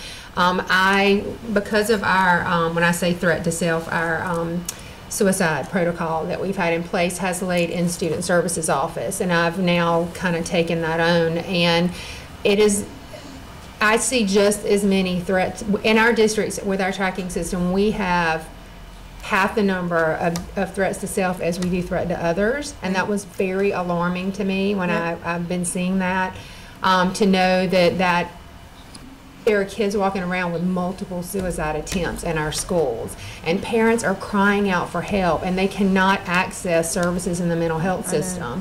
And we try, but we don't know where to send them to, because they've either reached their maximum number of benefits that they can get, or they don't have Medicaid. We've even started with some grant funding some of the mental health counseling sessions for them, but only that can go so far. So I do feel like working with even school districts on how to effectively navigate the mental health system, because with the change from, been doing this for a while, but years ago, when before mental health privatizing kind of changed to what it was a lot easier to access those services. Right. And I don't know how else to help a parent in terms of everything we're doing beside having meetings with mental health and including them on some of our task force and stuff. But I think some of the companies feel just as frustrated because the MCOs, they don't get approval for things that they turn in, and it's just like, oh well, we've done everything we can. It's just the way it's going to be. And when we try to talk to them, they don't really. You can tell they them don't to call care. our office. I hate to say that. We have several different attorneys who work on that. But yeah, I mean, we feel that frustration as well. We'll have a client who gets IVC'd and for, a suicide attempt or something, and they stay either in the ER for way too many days, or they go to a PRTF and are further traumatized. And then when they come out, there's no information, there's been no evaluation. Like I'm like, I have a release from the parent for you to give me this information, and they still will not, because they haven't created any information, what is what we finally figured out. So it's not in every case, but obviously there are definitely issues that need to be resolved there. I think the school mental health initiative is really helping with that, but I think it's also a multi-year process, right? So, and there needs to be resources. So I think at some point in time. In the rural counties, so that's really what I want to know, because what I find is there's no provider. Right. Or there's a provider, but they can't get people. Transportation and all that type of stuff. Yeah. I think that's part of what they're looking at, and part of what the state is looking at too. But again, it's, it's a very big, complex problem. So I think I'm way over my time here. We've had such good conversation and discussion. I think we probably need to bring this one to an end now. But I think one thing we might want to look at as a council is to look and consider what kind of promising, promising and best practices that we can come up with, that we might be able to make a recommendation on to encourage that monthly training, even if it's like a 20-minute at your assistant principal and principal meetings, because I think that was some very good comments from you two, considering those that could be implemented across the state and get better results for everybody. And I think that would be a good thing that we could do out of this. So we can discuss that more during committee time. But thank you, Virginia. I've always loved disability rights, what they've done. Christine Sullivan, tell her I said hi. I will, absolutely. I would say too that for those of you who don't know, they have a really good newsletter that they send out. So you could, if you sign up for it on their website, y'all might already have done that, but I get a lot of information out of that. And a great Facebook page too. Oh, that's great. We have some new communications folks, and they're changing everything up, and they're excellent. So we're really excited about that part. We also have our conference coming up in May, which is going to be in Durham. If you go on our website, you can see about that. There's a trauma track, and we have a really great keynote speaker, Tonier Kane, who basically grew up in the criminal justice system, has come out of that and does trauma training, and she's an incredibly powerful speaker, and we're really, really grateful that she's agreed to come speak. So that's all on our website, and we do offer reduced fees. The conference, I think, is $125 for the whole day, but we do offer reduced fees, and we do offer continuing education credits for that. Please check that out. And we'll have some handouts for you back here on our targets and our on the fact sheets. And if you have other comments or things, please feel free to email us or give us a call. Okay, thank you. Thank you, Virginia. Thank you. All right. I know we're running a little bit behind, but we're going to take a 5-minute break for anyone who might need to get up and stretch for a minute, and then we'll come right back and get started with Matthew Martinez and significant cognitive disabilities. Okay? So.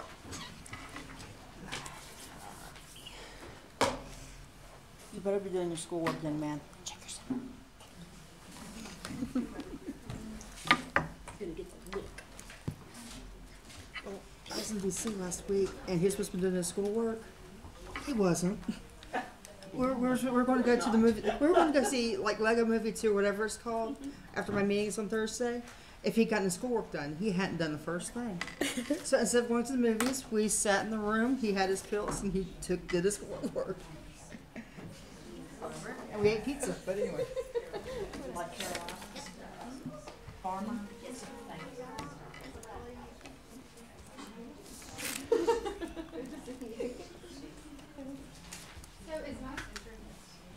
Yes, she was.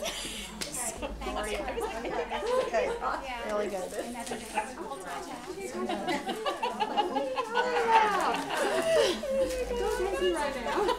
was like, so bad I put my phone over side. Okay,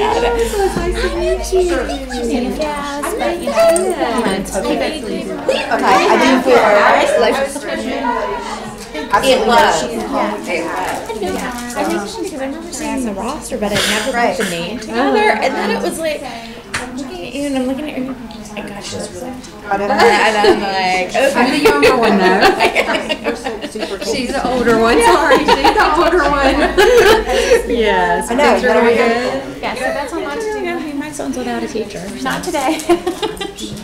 I would say for the first time, you're 100% like speech, OTP. You just did your directions too. Wow. It takes a little while to digest. Oh, weird. Dude. Yes, people come in from other. So Ever since it's like whatever. Yeah. And my son is post, so he's year 2. I was thinking of you. So okay, he's that doing might be helpful to get some feedback. Okay. And job training. Tuesdays he's been doing swimming for the Special Olympics. So kind of. Okay. You know, like, are you using this guidance? What do you see? What? Yeah, they call it. Right. What do you see? Right. Because we haven't So they're working seen any IDs. like living skills. Yeah. But generally, Like about You're always unconscious. it's not working. Younger kids are always appropriate. You're like, oh yeah. Have a coffee shop. Okay. Wilkes County doesn't believe Dukes, so yeah. So we just filed that one. Something like what more along. That's great. That's helpful. If I can tell them what we're planning to do, that'd be great. And his teachers are very sad. Loosely, he oversees. She's a statement job. No, we haven't done that yet because he's not close. So there. People on the, like, so you do this with So. Oh, I know those, we know those well, yeah. Got it. No, I get it.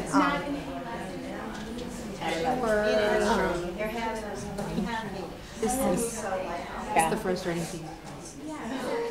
Yeah, you need to. Trying to help Remember. accessing, especially after. Right. I'm the one in the office.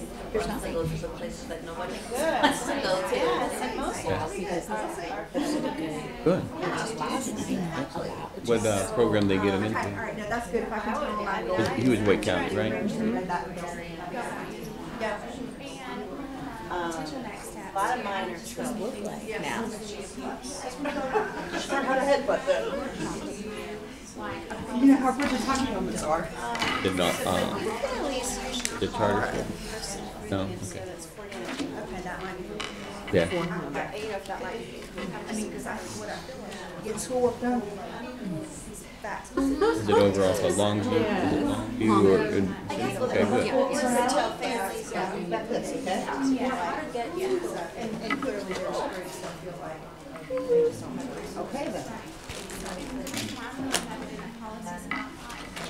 At home, you work for an hour and you get this for 10, right? When we break for lunch, you can have this back. It's after 11 now. They recently got a new principal over there too. Yeah, so excellent. Sometimes you gotta be mama.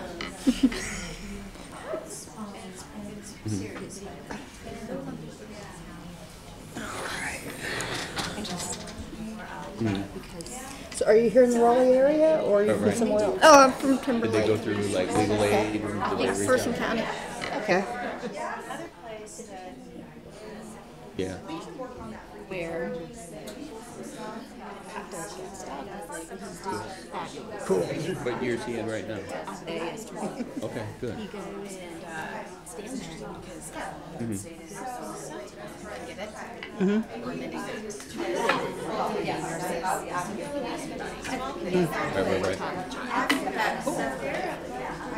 Okay.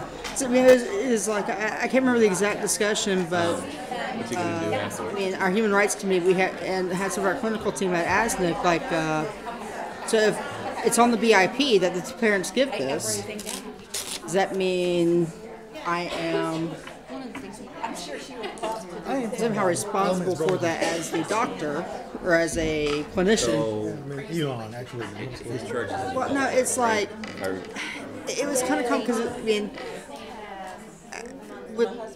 because it's a service provider for, and so our Remember what it was? BIPs, a lot of them are done by the clinical staff at ASNIC. So like Dr. Meyer, or Dr. Myers and different people like that. So if a parent, without really consent or communicating with, just like, okay, we're going to try CBD, so they buy it off over the counter or wherever they get it from. It ends up on the BIP or somewhere else in service plans as what they're giving the student, giving the child. Does that impact the physician who signs off and does the psychologist who does the BIP? Just reading a draft of a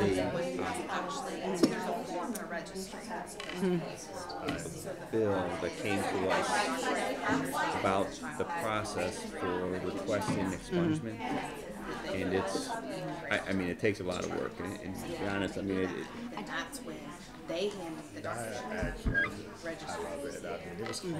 I really addled with the classroom. Then that comes.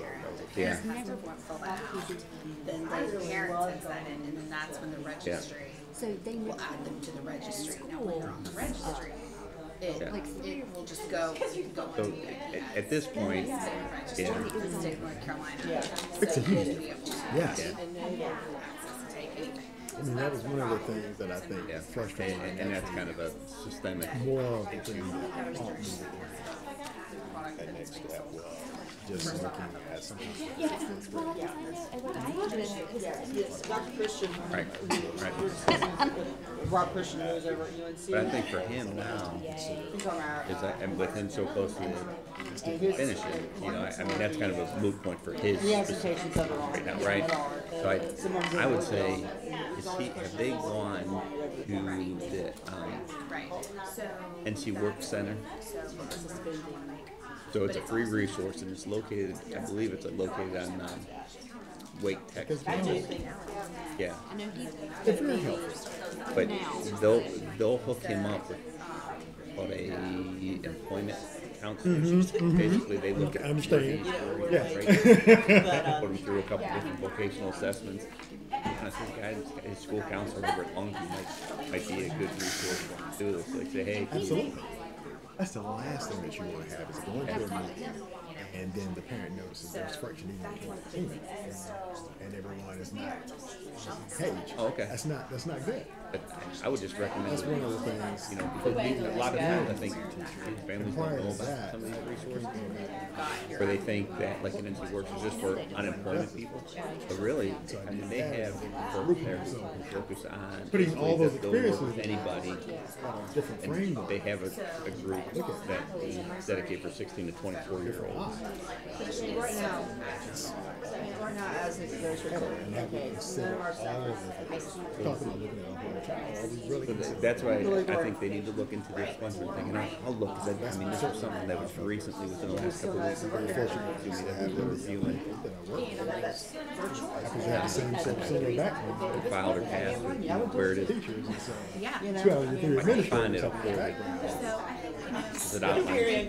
It is very unusual. I would really recommend going into that Instant Work Center because they will be able to tell them, you know, yes, it's a barrier, or no, it's not. You know, whether because you got to look at it as a barrier to get into school, to post-secondary school, and on top of that, it's a barrier to get into the area of employment. You know, most likely it's going to be. That's why I think they would want to look into the expungement piece of things. I feel like that's flexible. No, I don't think school's going to be, you know, the actual, if he has an adult charge, he was convicted of it, and it's a permanent record, depending on what class of whatever it was, he may be able to go back and have that record because it was committed at the time of the juvenile. But it's just a very convoluted process, and nothing's easy.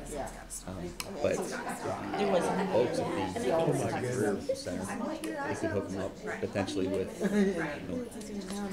you know, say does he want to go to a 2-year community college and 2-year, you know, part of kind of the transition, you know, program. They can help him identify scholarships. You know, they have access to a little bit more resources than what maybe his school counselor will. Yeah, it's let's see. It could be Grace Racer. So, but that and the teacher said, that we'll figure it out. Yeah. Oh my goodness. Whatever. Yeah, it's over on, it's over on I think that's what we're discussion, so. Lewisburg Road, so that's probably Main, Wake Tax Camp, or that's probably, off of Capitol. Yeah, North Campus, yeah. But they don't necessarily have to have homebound placement. an appointment, they can just walk in and do it. We'll touch on some of these things in seclusion restraint with the observations or whatever they can do at the schools now or something they've been doing. To make sure that that isn't happening. Again, that's when you go back to did they consider did they look at any mitigating circumstances? And forever, I'm like, this is good. Yeah. We went over, but.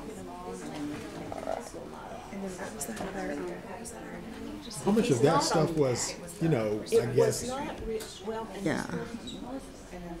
So what were they saying about homebound? I'll talk to you at lunch because I think we're getting ready to start again. All right. All right. Are we just about ready? Okay. This is Mr. Martinez he's here to present on progress monitoring specific to significant cognitive disabilities. I need to work signifiant. Significant, yeah, it's a mouthful. No, I was like, dude, there's a typo. But, all right. Good morning. My name is Matthew Martinez. I am the statewide consultant for students with significant cognitive disabilities, mainly the students on the extended content standards. So extended content standards is a little easier to say, so I like to say I'm a representative for students on the extended content standards. Carol Ann asked me to, said one of the discussions you guys were having were about progress monitoring, especially in the area of students on the extended content standards. So the good news is there's nothing new. It's a student has an IEP, so by our policy, the student must have progress monitoring in place for the IEP. I'll switch slides. Yeah, I'll do that for you. Maybe Caroline can do that for me. So the first place we're going to look is directly at our policy in relation to progress monitoring for any student with an IEP. So this is not unique to a student on the extended content standards. Whenever a student has an IEP, progress must be monitored.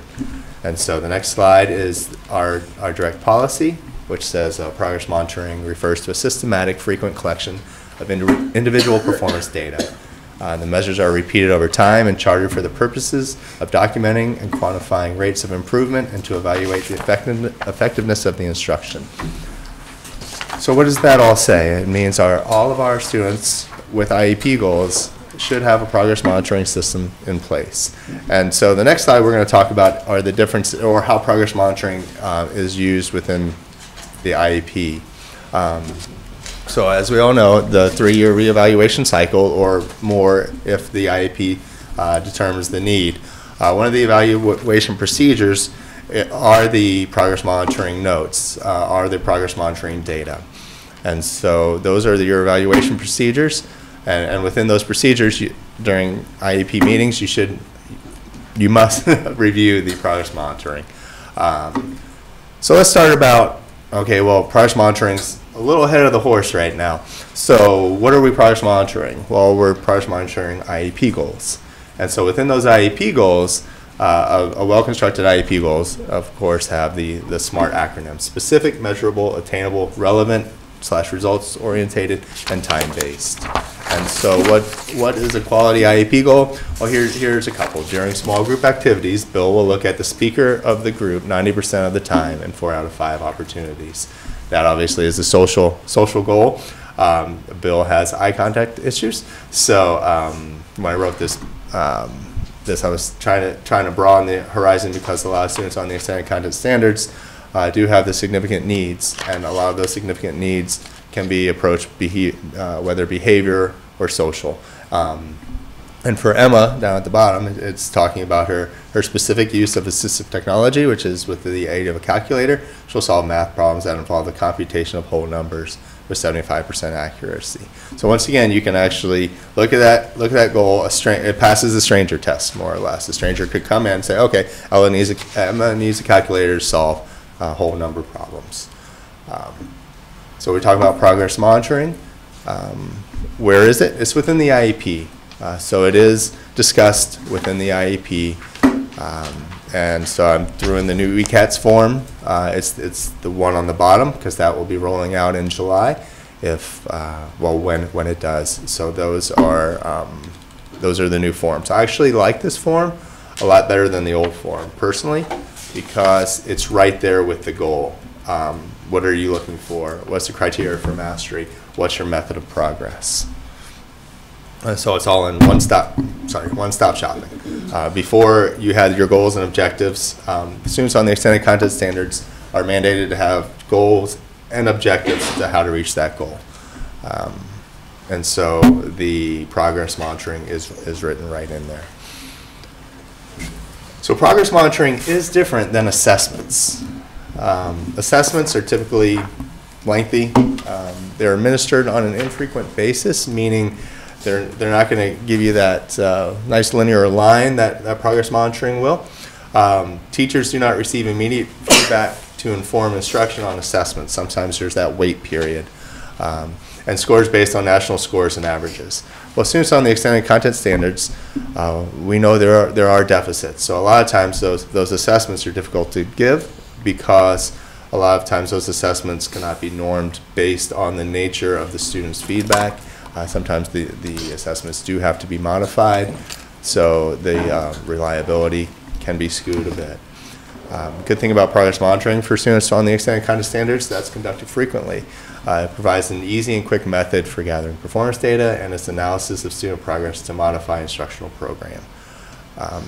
what you'll see in many cases on progress monitoring are teachers have different ways, different approaches, because the teacher is in charge of doing the progress monitoring. There's nothing by DPI that says, here, use this form, and this is how you progress monitor. We use that to autonomy of the teachers. And once again, the teachers are in charge of that. So I was just going to show you some examples. I always like to, whenever I give a presentation, to give you something to take back to help teachers or in many cases to help whoever's working with students with significant needs. And so here are just some examples. Feel free to use these. So this looks different than an assessment form. This is a progress monitoring form in the area of speech and language. Many of our students on the extended content standards do receive speech and language services. So at the bottom, you'll see the dates. On the left, you'll see the % correct, and at the top, you'll see the IEP goal or objective that this particular chart is looking for. Here's another one, reading fluency. Once again, you'll have your objective, and then you have your columns for total, correct, and accuracy. And so you'll have your goal up top. Here's just another example. Like I said, I try to give you guys examples to take back in case you have a teacher or personnel working with a child who needs some assistance in collecting progress monitoring data. So at the top, once again, is the student's name, your objective.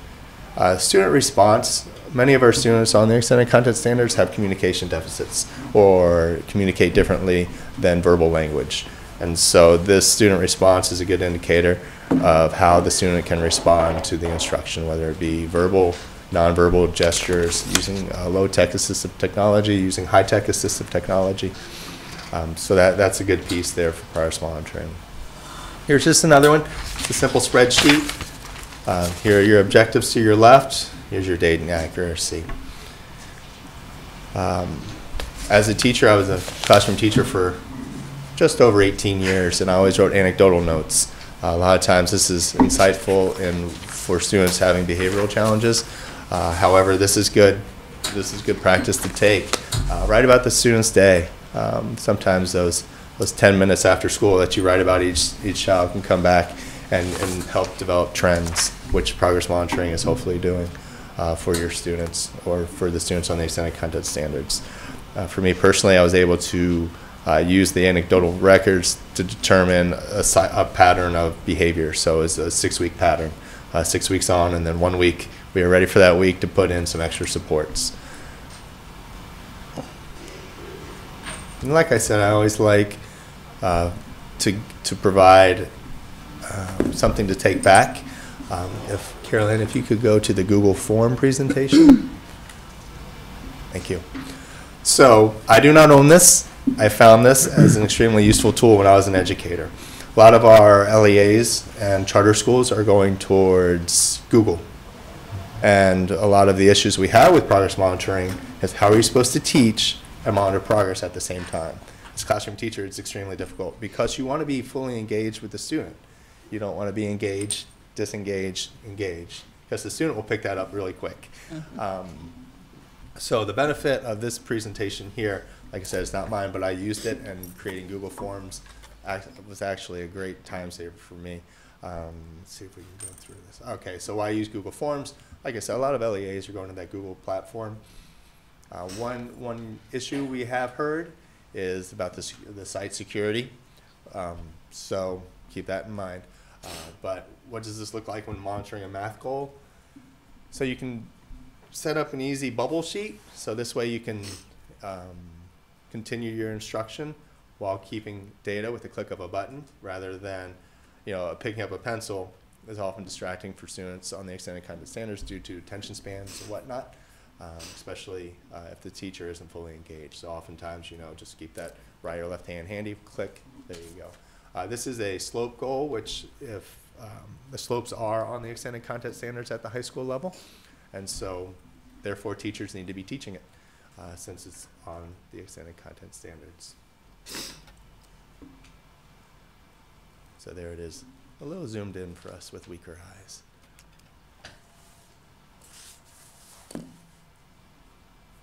So here it is in an Excel spreadsheet, and then here it is in a graph form. Progress monitoring should be presented to parents during IEP meetings. This way, well, the whole IEP team can see that progress, discuss that progress, and determine next steps for instructional methodology and best practice approaches. So this is a writing goal. Many of our students have writing goals based on their fine motor needs. Hopefully, more teachers are embracing assistive technology as a tool. But so here is complete sentences. This is a simple bubble box, complete sentence, incomplete sentence.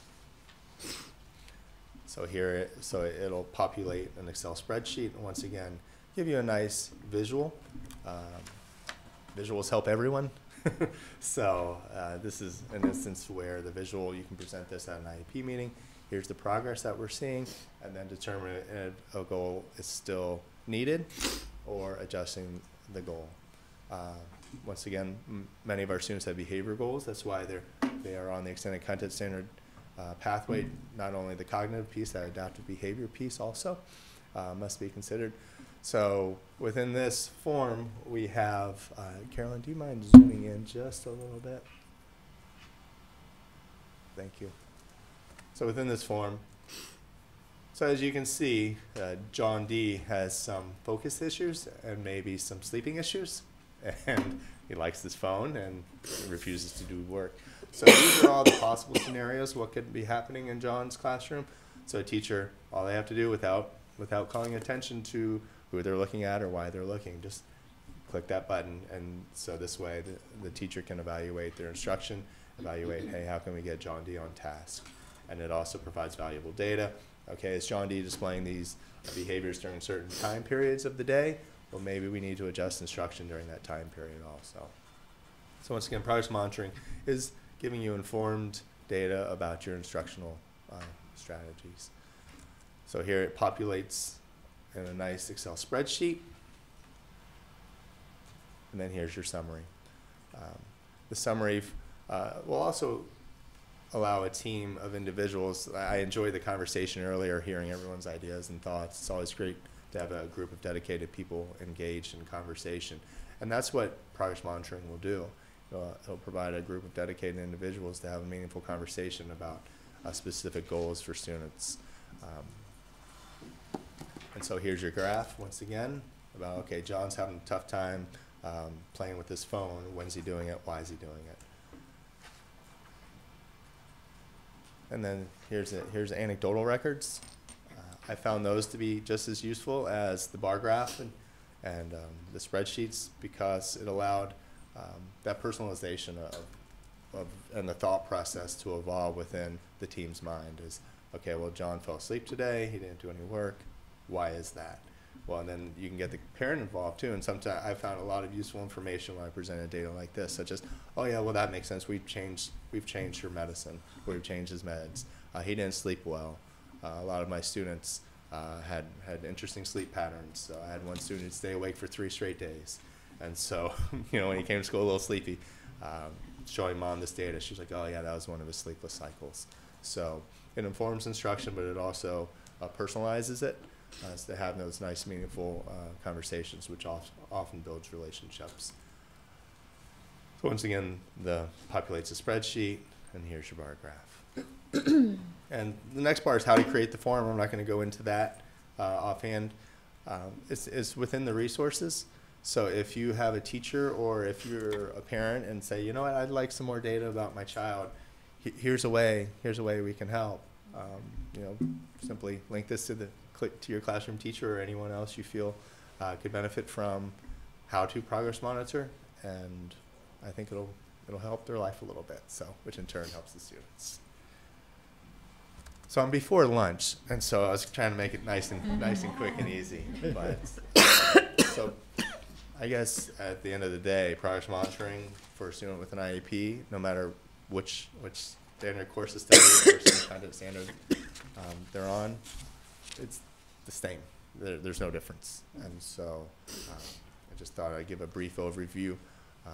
Hopefully it's no new information, earth-shattering, but hopefully you can leave here with a tool for whoever you're working with as, hey, this is a very easy way to take some good data and inform instruction. So are there any questions, comments? Just a comment. I thought that was interesting that you just put up like the whole graph and like parent also doing data and being able to do that at home on the Google form. Because this actually came up with my own child.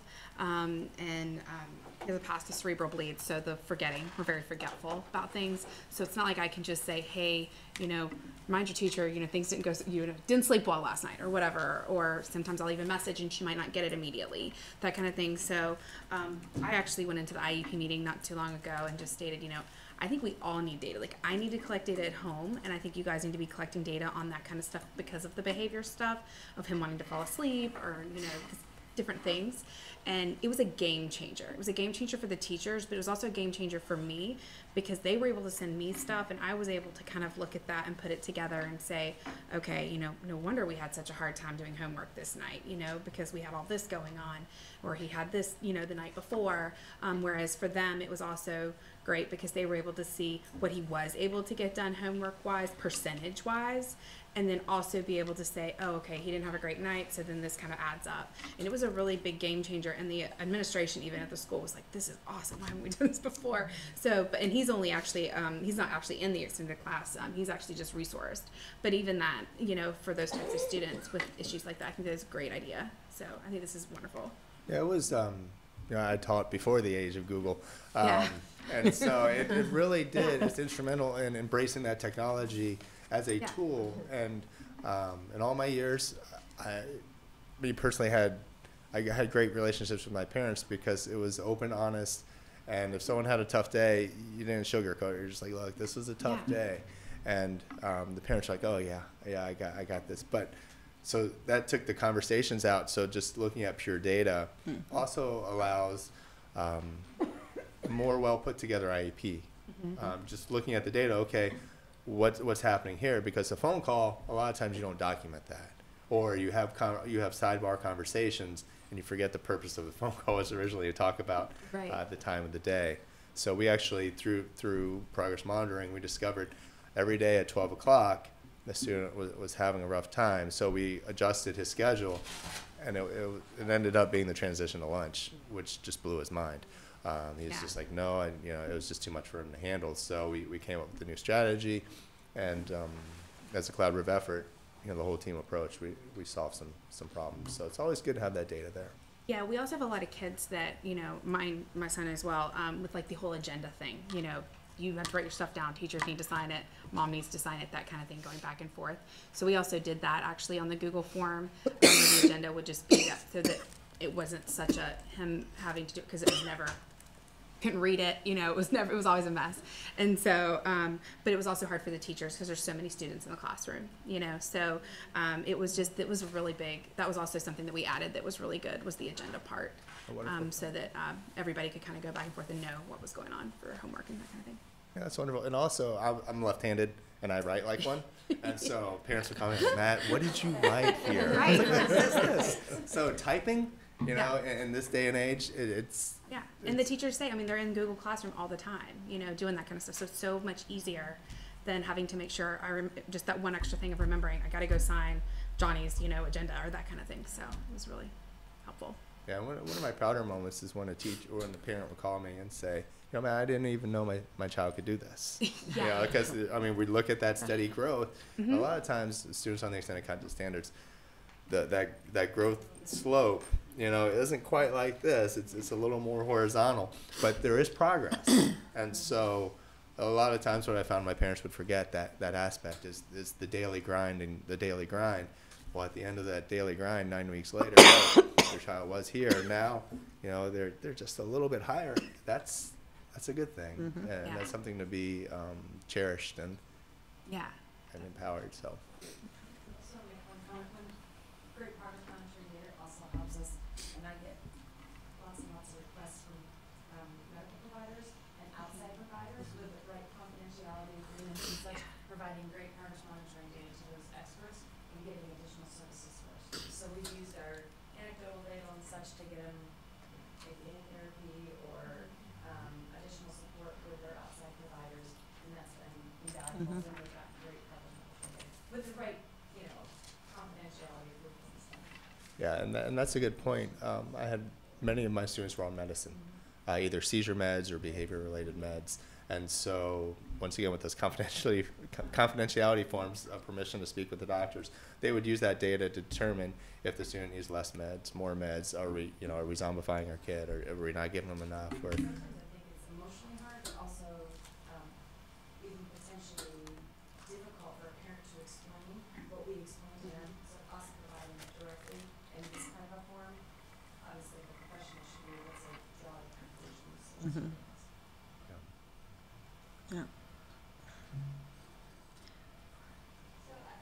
Since I talked to a lot of parents, I love for the transparency and the teamwork, because if a team is functioning poorly and trust is eroded, and then data just sort of shows up at IEP time or on request, they don't always believe that it was just made up the night before or something, or that it wasn't. I mean, and this is not time-stamped, and it just seems like a really good tool. Is this the kind of thing that a parent could request from an IEP team, and that they set up something like this? Or what would be the best way to recommend parents that they give their team to go towards something like this?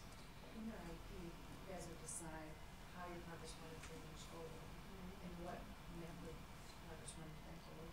So that's part of the goal of how your progress monitoring goal. It's not typically a lot of detail there. Yeah, per what DPI says is a quarterly progress report sent home with the standard base report card. This is a tool that can be embraced. This would be more if the teacher chose to share it. This would be more of a daily thing. I think asking for progress monitoring daily would be a lot for a teacher. Although it should be happening, some days an IEP goal isn't hit, so that could also come up with parents saying, well, why wasn't this IEP goal hit? And sometimes that's the day, that's just how the day rolls. So I think asking for a progress monitoring daily would be quite excessive, but having this meaningful conversation saying, hey, we know there's Google Forms. If you can, I think a good place to start would be if a child's having behavior, ask for this in a behavior form, and then scale that up to more to all the IEP goals. But like I said, mandated. It's quarterly with report cards. But if you do have some wonderful teachers out there, I've seen some great staff, and a lot of our teachers, they shouldn't, but they give parents their own cell phone numbers and whatnot. They should not do that. But so I know there's dedicated people out there, and they want what's best. But using this Google form as a shared document, even starting off as a homework tool would be a good way to introduce it to have the parents fully engaged prior to asking, hey, I want to see all the progress monitoring, in a Google form daily. Well, a Google form, you just could keep checking it, right? And then if it was there daily, great, and if it was there every few days, that'd be great too. Or you would, as a parent, you could know what was happening. And then when you went to an IEPD, you would be well informed about, Mrs. So-and-so's keeping this way, but Mr. the other guy is maybe just not seemingly doing it. What's going on? Like you could have a discussion about, wouldn't you, if you agreed to Google form without a commitment written down on an IEP form that it would be every day? Wouldn't you? If it was just a voluntary thing? No. It would be a slippery slope. Yes, ma'am. Well, I think, too, one thing that's important in this conversation is there has to be a balance between collecting data and actually providing the instruction. Because if a child is receiving services just twice a week for 30 minutes, you have to balance how long it might take, even with electronic tools, and how efficient that might be. You certainly need progress monitoring to keep informing instruction, but we also have to deliver the instruction too. So, yes, ma'am.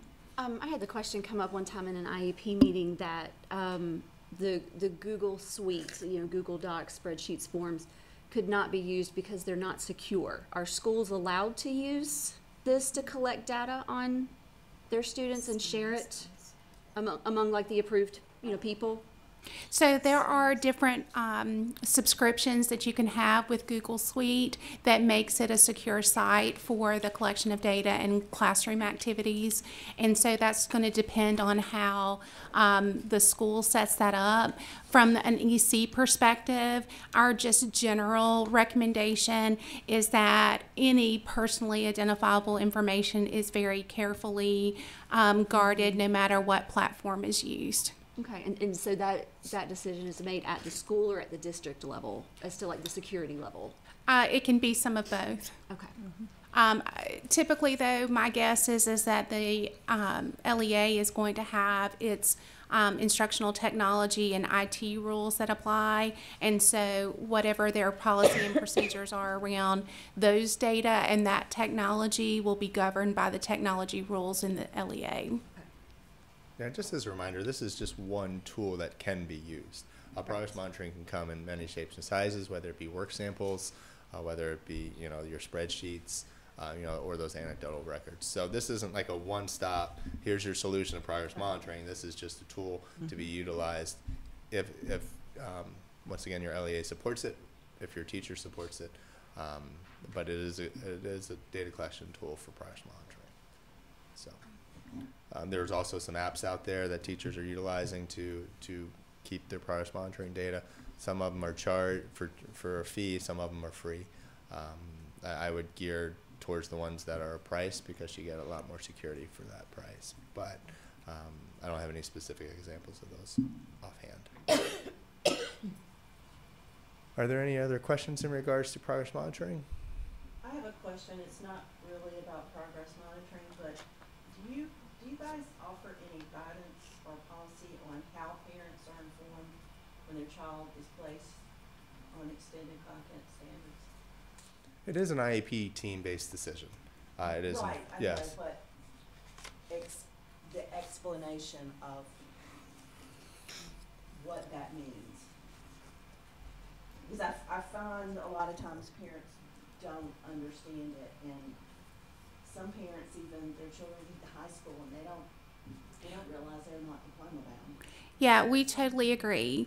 And when we have opportunity to either provide refreshers through monitoring or technical assistance, corrective action, any variety of activities that we might engage in with our LEAs, we do try to emphasize the clarity of what it means by changing the child's standard course of study to extended content standards, that they have to be fully informed with that.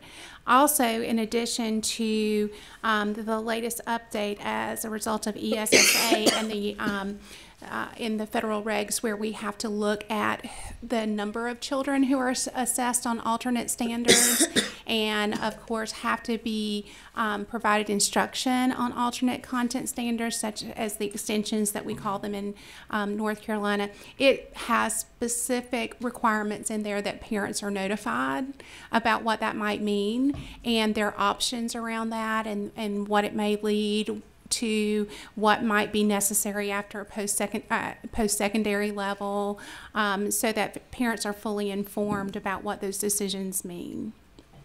I know it's a difficult conversation to have sometimes, but it's so important that they understand from the get-go It's particularly difficult if those decisions are happening in elementary school, and I always recommend that you have extensive amount of data to suggest that that is appropriate. Given the developmental window that occurs at the elementary level, I think those decisions are very difficult to make and need to be made very carefully because children are progressing very differently in their elementary years, just as the nature of a kid, not necessarily a student with a disability, but all kids are changing a little bit and growing at different rates at the elementary level.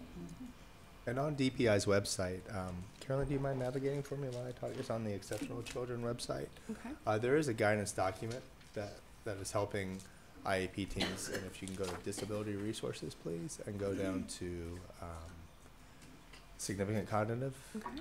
and then under support tools.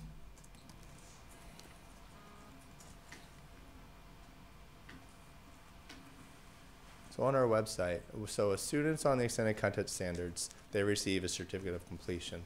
And so we have an assessment called the NC Extend 1 that assesses the extended content standards. So if you can scroll down just a little, please. A little bit more. And then, so we have a webinar right here about the NC Extend 1 and what it is. And then the final decision-making flow chart. So this flow chart was a collaborative effort between exceptional children and accountability in regards to helping make the most informed decisions. So Carolyn, if you could click on that flow chart, please. Thank you. So it goes through the process of having a student being placed on the NC Extend 1 or the extended content standards, if you will. So this is the flow chart about to help make the best informed decision. The nature of the law that Carol Ann was talking about with ESSA was the students with the most significant cognitive disabilities are the students who should be on the extended content standards. And so within those guidelines, they leave it up to states to define that. So we have 3 factors that talk about the eligibility requirements and having a significant cognitive delay. One of the hiccups I'm finding out in the field is a lot of people want to tell me IQ scores. I have a student with an IQ of insert score. IQ score is not an eligibility requirement because you can show me 3 kids with the same IQ and they look vastly different, no matter the IQ. And so that is one of the determining factors is we left that language out because the IQ score is just one piece of a puzzle that a child on the extended content standards contains. So here's the link for the flow chart. It's just go to the Exceptional Children's page, just how Carol Ann found it. And so they have to meet all these requirements, all those ands. They must meet it in order to qualify to be placed on the extended content standards. And if they do not, then they should be on the standard course of study with supports if needed. And so I do know some LEAs are putting some tools in place to ensure these conversations are happening. I taught at both the high school level for many years, and I taught at the elementary level for many years. And those are tough conversations. And, you know, it was usually a joint cry session because the goals that the parent has in mind are sometimes adjusted a bit within that meeting. Even though the thought is there, to hear it out loud, it's difficult to say as a teacher, but it's also difficult to hear as a parent. And so that's why that progress monitoring piece, looping it back around to show that, hey, we've tried all these instructional strategies. Your child has not been successful. We've tried numerous. So this is the course of study that we feel is most appropriate for that child. So those conversations must be happening according to our law. I was going to say, we actually implemented a statement of understanding where it does fully explain the extended content standards. And then what we took it from our statement of understanding for our parents when they sign up for children going on occupational course of study. It's the same concept because we did have parents that didn't understand that it would lead them to a certificate and not a high school diploma. And so really that kind of to me had us documenting that we were fully explaining, going through the bullet points, and all the whole IEP team, including the parent, signs it at the meeting. Yeah, we've had numerous conversations just in the exceptional children's world about how can we ensure that these conversations are taking place. And hopefully that decision-making flow chart is being utilized. We can offer guidance. We can't say, here's exactly what you do. But I do know, I didn't want to throw Christy out there in that term because I know they've done some wonderful things along with some other LEAs and trying to make sure students on the extended content standards are the most significant cognitively in that area. So, and there's a lovely webinar about the NC Extend 1. If you enjoy listening to my voice, it's there, talking a lot faster. Because it was my first week here, I believe. So, nothing like throwing you in right into the briar patch to begin with. So, any other questions or comments? All right, if you do have any needs, please feel free to email me. I'm not sure if my phone number is going to be within the next couple weeks because we're going to be moving around, but please feel free to email me at matthew.martinez@dpi.nc.gov. Right here. That's the easiest way to get a hold of me. I enjoy working, so I usually check my email at all times. So any comments or questions or concerns, feel free to contact me. And thank you for your time and what you do around the state. It's nice hearing such a wonderful conversation. So thank you. Thank you.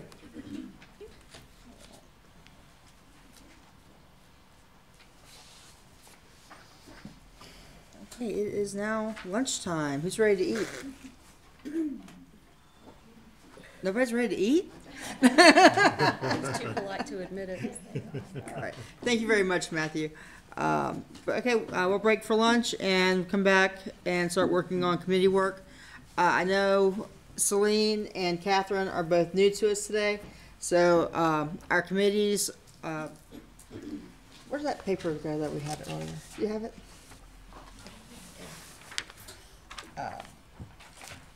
We have Unmet Needs Committee, Policies and Procedures, Reports and Data. So whichever committees you're interested in, we can connect you to that group. We'll probably start considering this month. We're kind of wrapping up anything we still have left that we're working on as our committees. In June, we may start working toward next year what we want to do. If there's anyone who wants to change what committee you're on, you're free to do so at that time.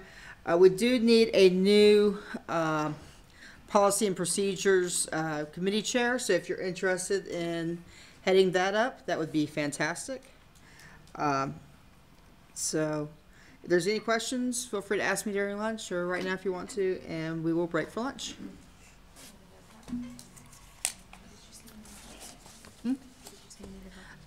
We currently do not have a chair for policies and procedures. Oh, okay.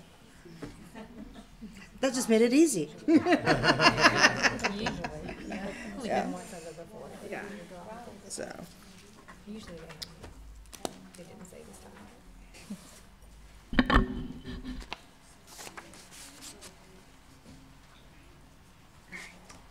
With your work with CPD, well, you're very well qualified. I was talking about the last time. I was like, this I actually know something about.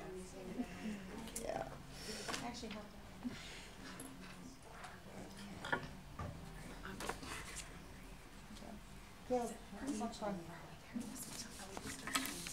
Usually we eat back here, so.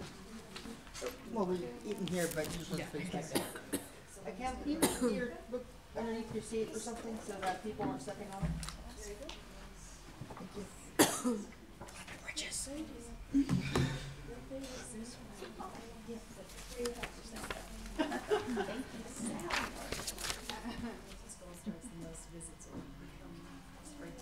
How you doing this morning, Miss Tish? Oh, I'm hanging in there. See you. What's going on? Yeah. Sure. Nice job.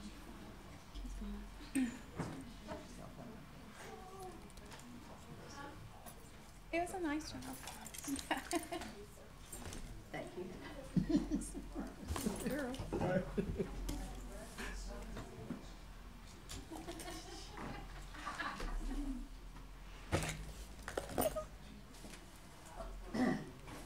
And so next time I told Cynthia and Kenny, every time I see them, I say it's like we work 2 hours from each other. Oh, I know. I know. Well, He asked me, can we? Fitness. Yeah. So when they put that new building in, what they're gonna do. I know they have one entrance. Are they doing that well? No, they said they would do it. Yeah, I didn't know if there was a way to go back into it. It's a lot of traffic now. Rush, whatever street. That Rush Street. Yeah. Close that off tomorrow.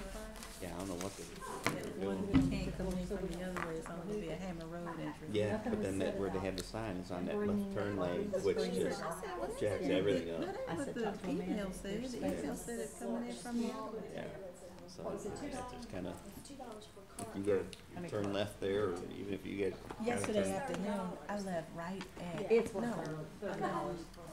yesterday before I left at 4 o'clock, 'cause I get off at 3:30. Mhm. Now, I work from 7 to 3:30 now Oh, since Jay that's was in nice. school. Yeah. I had to take it to the bus stop at 6:30. Changed my hours, but well, I left yesterday right after. It was crazy getting out of there. Same idea as work on Friday. But if I don't leave at 3:30, I have to wait to 4 o'clock. Yeah. It is 40, it's Oh, it's crazy. Yeah, and it gets worse. You know, everybody. leave 5 or so. And it's just. If I leave late, I take train. Yeah. It's just a crazy. it's much calmer. And people say, well, you'd rather take the hours light. It's much calmer. Oh, I yeah. don't have to fight. Yeah, just merging onto it. It's crazy. I feel like by the time I get home, it's like, oh, Yeah, yeah, 'cause you're just. It's, you didn't have to drive. That's what's wrong. Up right now. Yeah. I know. Let me sit down. Oh, yeah, I've already talked to Cecilia. How's it? Just gonna keep it right. Yeah, he just turned 6 yesterday. Red flag is Yeah, up. so he's good. You know, he's over at Cary Elementary. Oh, You know, yeah. he loves it. And how old is she? She'll be 3 next month. Yeah, 10th, and we just started her in a big daycare. You know, like a preschool type thing. She was doing in-home, and where our son went. This was the last kid that this lady was watching. So we found out about her. She lives in her neighborhood. We found out about her because she watched like a bunch of teachers' kids from Cary High School and that. And we were just like, you know what, we got it. The price was right. I mean, we planned to go to her. She fed her. She did everything. You know, compared to like $1,200 to what most It is places, for you know. People are kids now. I understand why people. That makes sense. You can. So yeah, we just started her in a big daycare. Our son eventually went off Avon Ferry, right down the road from where the Athens Drive over there. And kind of getting, but you know, it's been spread out. what you wanted to, but you know. This got some structure. Yeah, it's good for her. It's good for her. What was the name? No, Ava. Up with that, you know, because I was gonna, I've never seen, I was truly struggling right down Silver Street. Children's Discovery Center. Days of her life. Well, that's good. Yeah, she can come home. This conversation about something. Yeah. And so. That's nice that she's not as wired when she comes home. You know Yeah, what I mean? yeah. Because before it was like you can only do so much with one kid. Right, You know, and all that. right.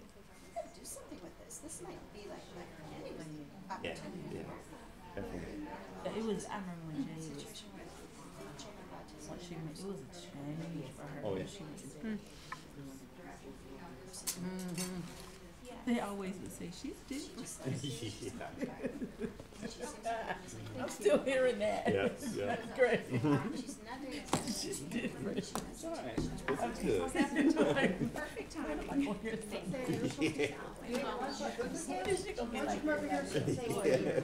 So, to stay in college, but, you know, I keep hearing people like, with kids like mine, they talk about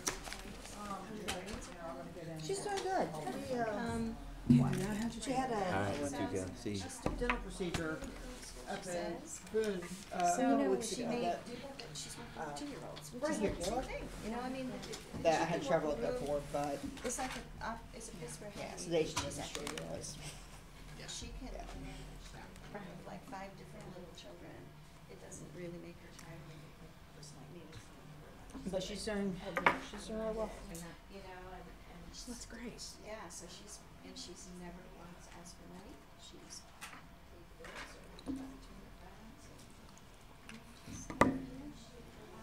or degree she could. This like massive seizure, ends up in ICU again. Oh. And then Yeah, she's been homebound. Mhm. Actually, she did. They actually just had her at home here. I personally homebound. believe Then she went back to truth school. is also to me, says- Every morning she wakes up at like 5 a.m. And I'm like, I mean, I'm gonna call back because we can do school easier than we having to wake her up. Because if you wake her up, it's just Really short coursework So, credentialing process. comes home from school. The good first steps make Is zonked. I mean, like asleep before I even actually got her home. The nurse was with her. And so she slept all day. And then at midnight, woke up and went and was awake from midnight all the way until yesterday morning. And I'm like, because of routine and trying to get her on school so hard. She's like, I'm gonna send her. So I went ahead and sent her, and the teachers were like, she did amazing. She did great. So that's what she just. We comes home again though, and is like sleeping all afternoon. She finally, like 9 last night, she woke up, and then but she actually went back to sleep. And then get a clear picture. Yeah, before you because you know, or this she morning. also has math. And then she's get back on school. Yeah. Sleeping, gonna be positive. Yeah. Yeah. Well, that was one of the things that they, that Disability Rights says, like, Yeah, found maybe they that have you interpreted or someone a lot else. of times but they yeah. just homebound, a lot of She like couldn't they, do the judge. as Well, I'm from Salisbury. Yeah. But anyway, but they found like, over 40% of students in homebound were homebound for more than 75 So the days. traffic doesn't see break. you again. Tell people. Yeah. A week or two, two. right? Somewhere funny, like a couple of years ago, but I don't, well, I'm, tend to be here, there, and everywhere. Yeah, So, I mean, Right in the middle of I your phone. used to work with the ECAC with their parent partner program, whatever it is, and conferences and stuff like that. So. It's re. Yeah, yeah. Where are you friend's coming parents, to? Charlotte. Yeah, don't. Where are you coming? So you know we're gonna. I'm in Salisbury, so you passed me. That's what they're reason to come this side. Oh, really? Uncle, I live not far from the library. So now we. Chill on. Oh, right. You know they have festivals there every year now? A couple of years ago they started the first one. Yep. It's nice. Make a big deal out of it. That was something. I was saying the same thing when I came up, that this is not the way it sent me last time. Yes. She got me in an email, and I had it.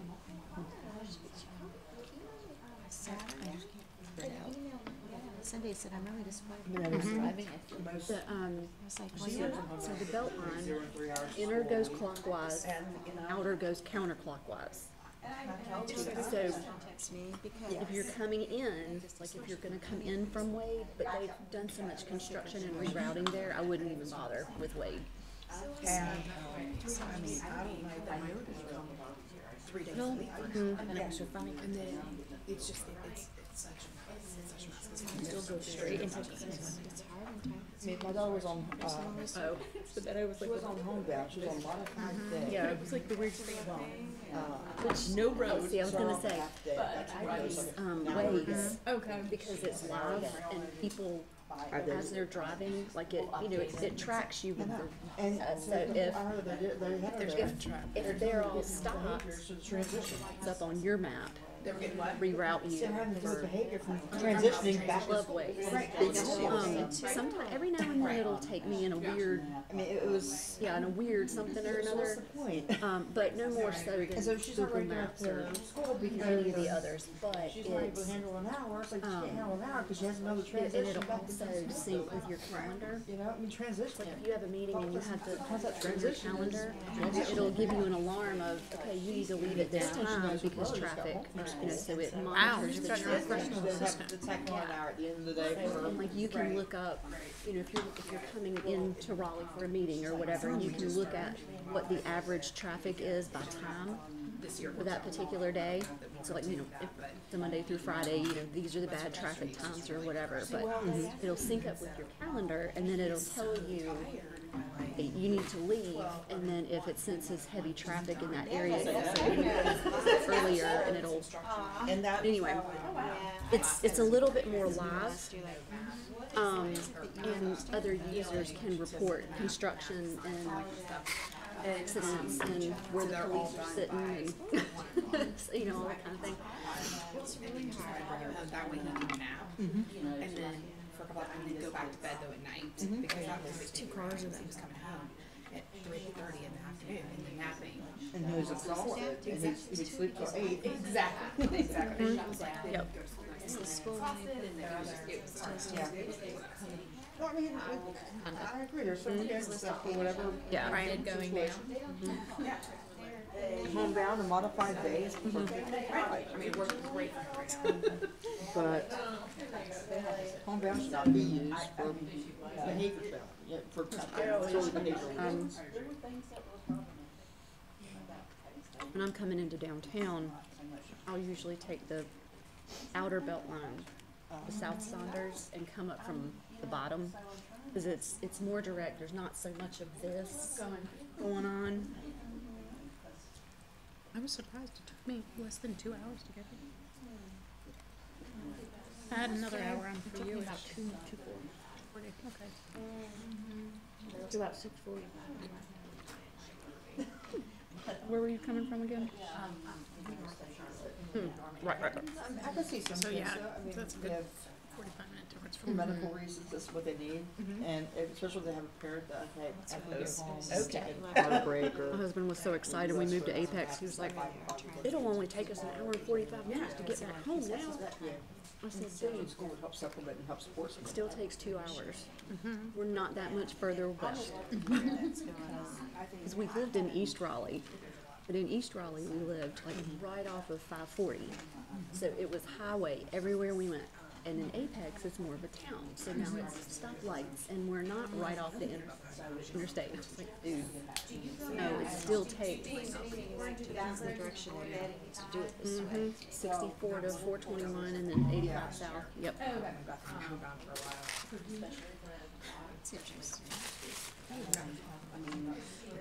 You're a Miriam. Oh, yeah, she's doing well. 29. About the speedway. Yes. That's one point, okay. I told you. I did. Is she there? Yeah, you can't speed on it.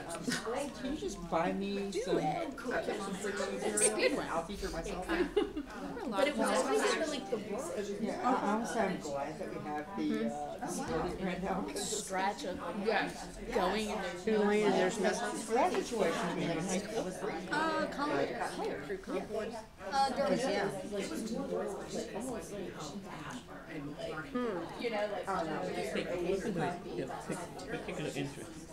At the moment, just doing, working toward a degree in English. the end of the month. Whatever that degree is going to be. She's one of the ones. Yes, she is. You know what? You have some protected time every time. What all have you worked on? Any idea what you want to do? Nope. Best place to be. Great college. You know what's going to happen tomorrow if you don't have your work done. So she's probably You have to do all your work. That's always cracked me up. As a college student, I never had any money to go anywhere for spring break. I know, my friends are saying, but I'm good, I get to work. I have one class. This semester I only have one Now I class. take. Oh, that's nice. From I totally make up for it. Tuesday and Thursday.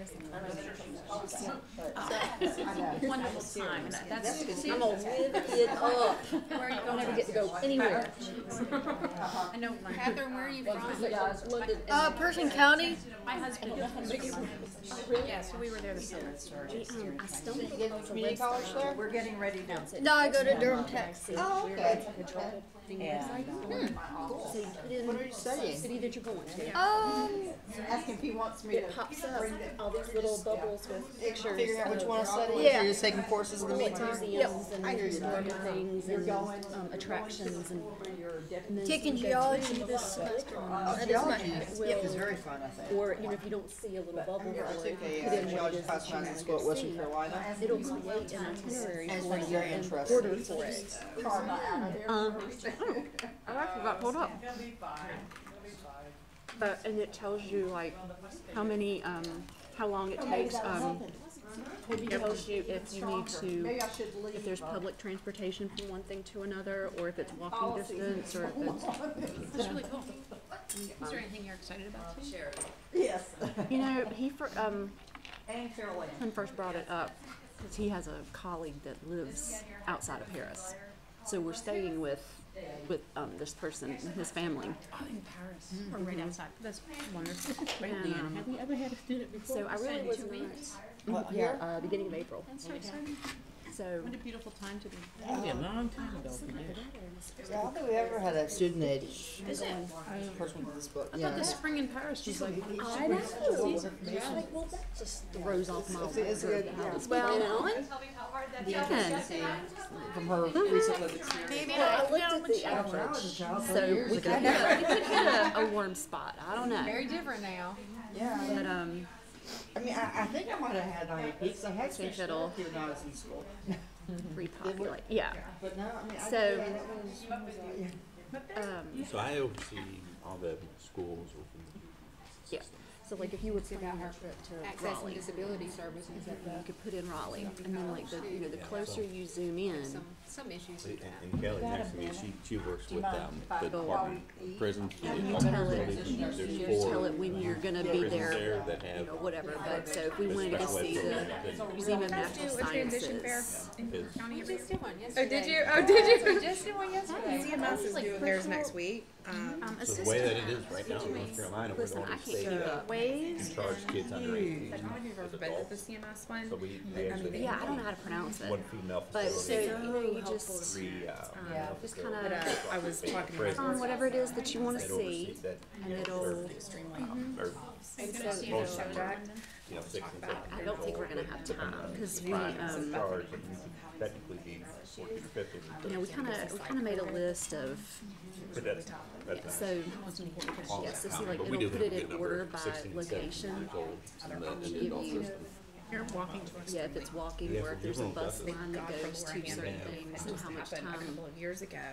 We have take 10 you all state-run total. schools, and then we have 3 But, kind The of waiting list. privately operated, but they contract with us, so Yeah. they fall under our LEA. I walked down there totally insulted that she had That that she we had said that to me, operate and then after I programs thought and- about it like for several weeks, So you know, we're I actually Short-term realized doing- where she was coming from. I think we're And doing you know 4 what, I don't know days. if Where kids spring. are typically Paris there actually while started they're awaiting some type of three court So when I went to the hearing. psych appointment last week, And typically they're in and out about that, within and I said, 14 yeah, days, you but know, depending on where what the did kid's you charge go? is and where did you might be hear that? Like, extended. They could be who in else Yeah. would years. You're like So, the only parent I don't ever that know. would even be willing to talk about it. Academic And, situation. and so, Typically in those thanks to Laura Haley schools, Snow. those facilities, we have 1 to 2 teachers.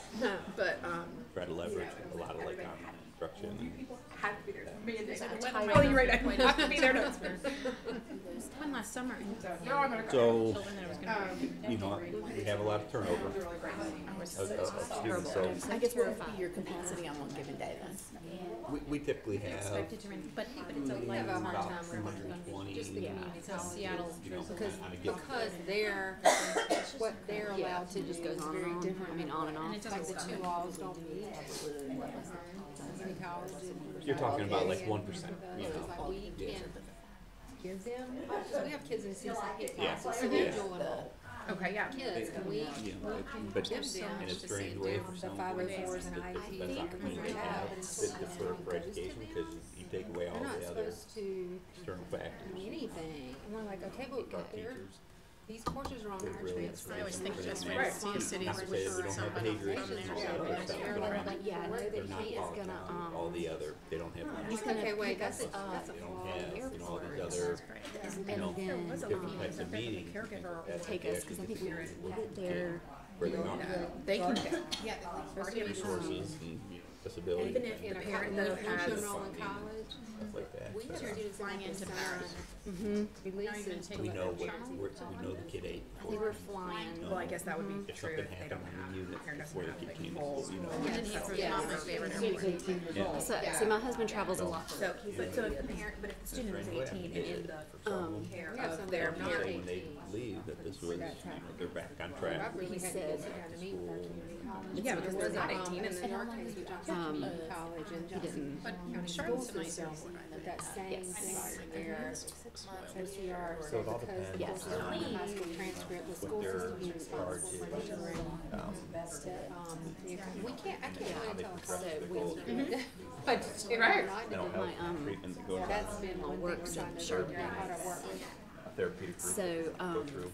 and And then also the whole board and side. we have flown out of there many times. What What all you have to about what it is, and one of the things we Where did like was an adult the first system, time when I transitioned you know, there at fair you was might have have three students kids. talk. Oh, yeah. And even so we had some, kid might guest have speakers, and it were an students, indefinite former students of ours who had gone on and like navigating that whole system, gotta grow how up. they Basically, there was a. For parking and whatever, but. It was interesting to hear them say it, is that they've always said their teachers were down, reimbursement for them, But but it's, even if your mom's you know, sitting can getting they started, progress and you have to be willing demonstrate to a certain advocate level and speak up for yourself when you're of not proficiency within You have to think we're self-regulation or, you know, Yes. whatever the criteria. So it's pretty much, you know, they don't do that. I mean, we teachers do it for them, Everybody parents do it for them. I put it in an IEP goal for my son this year. I was like, it's gonna obviously take me, but this is a goal.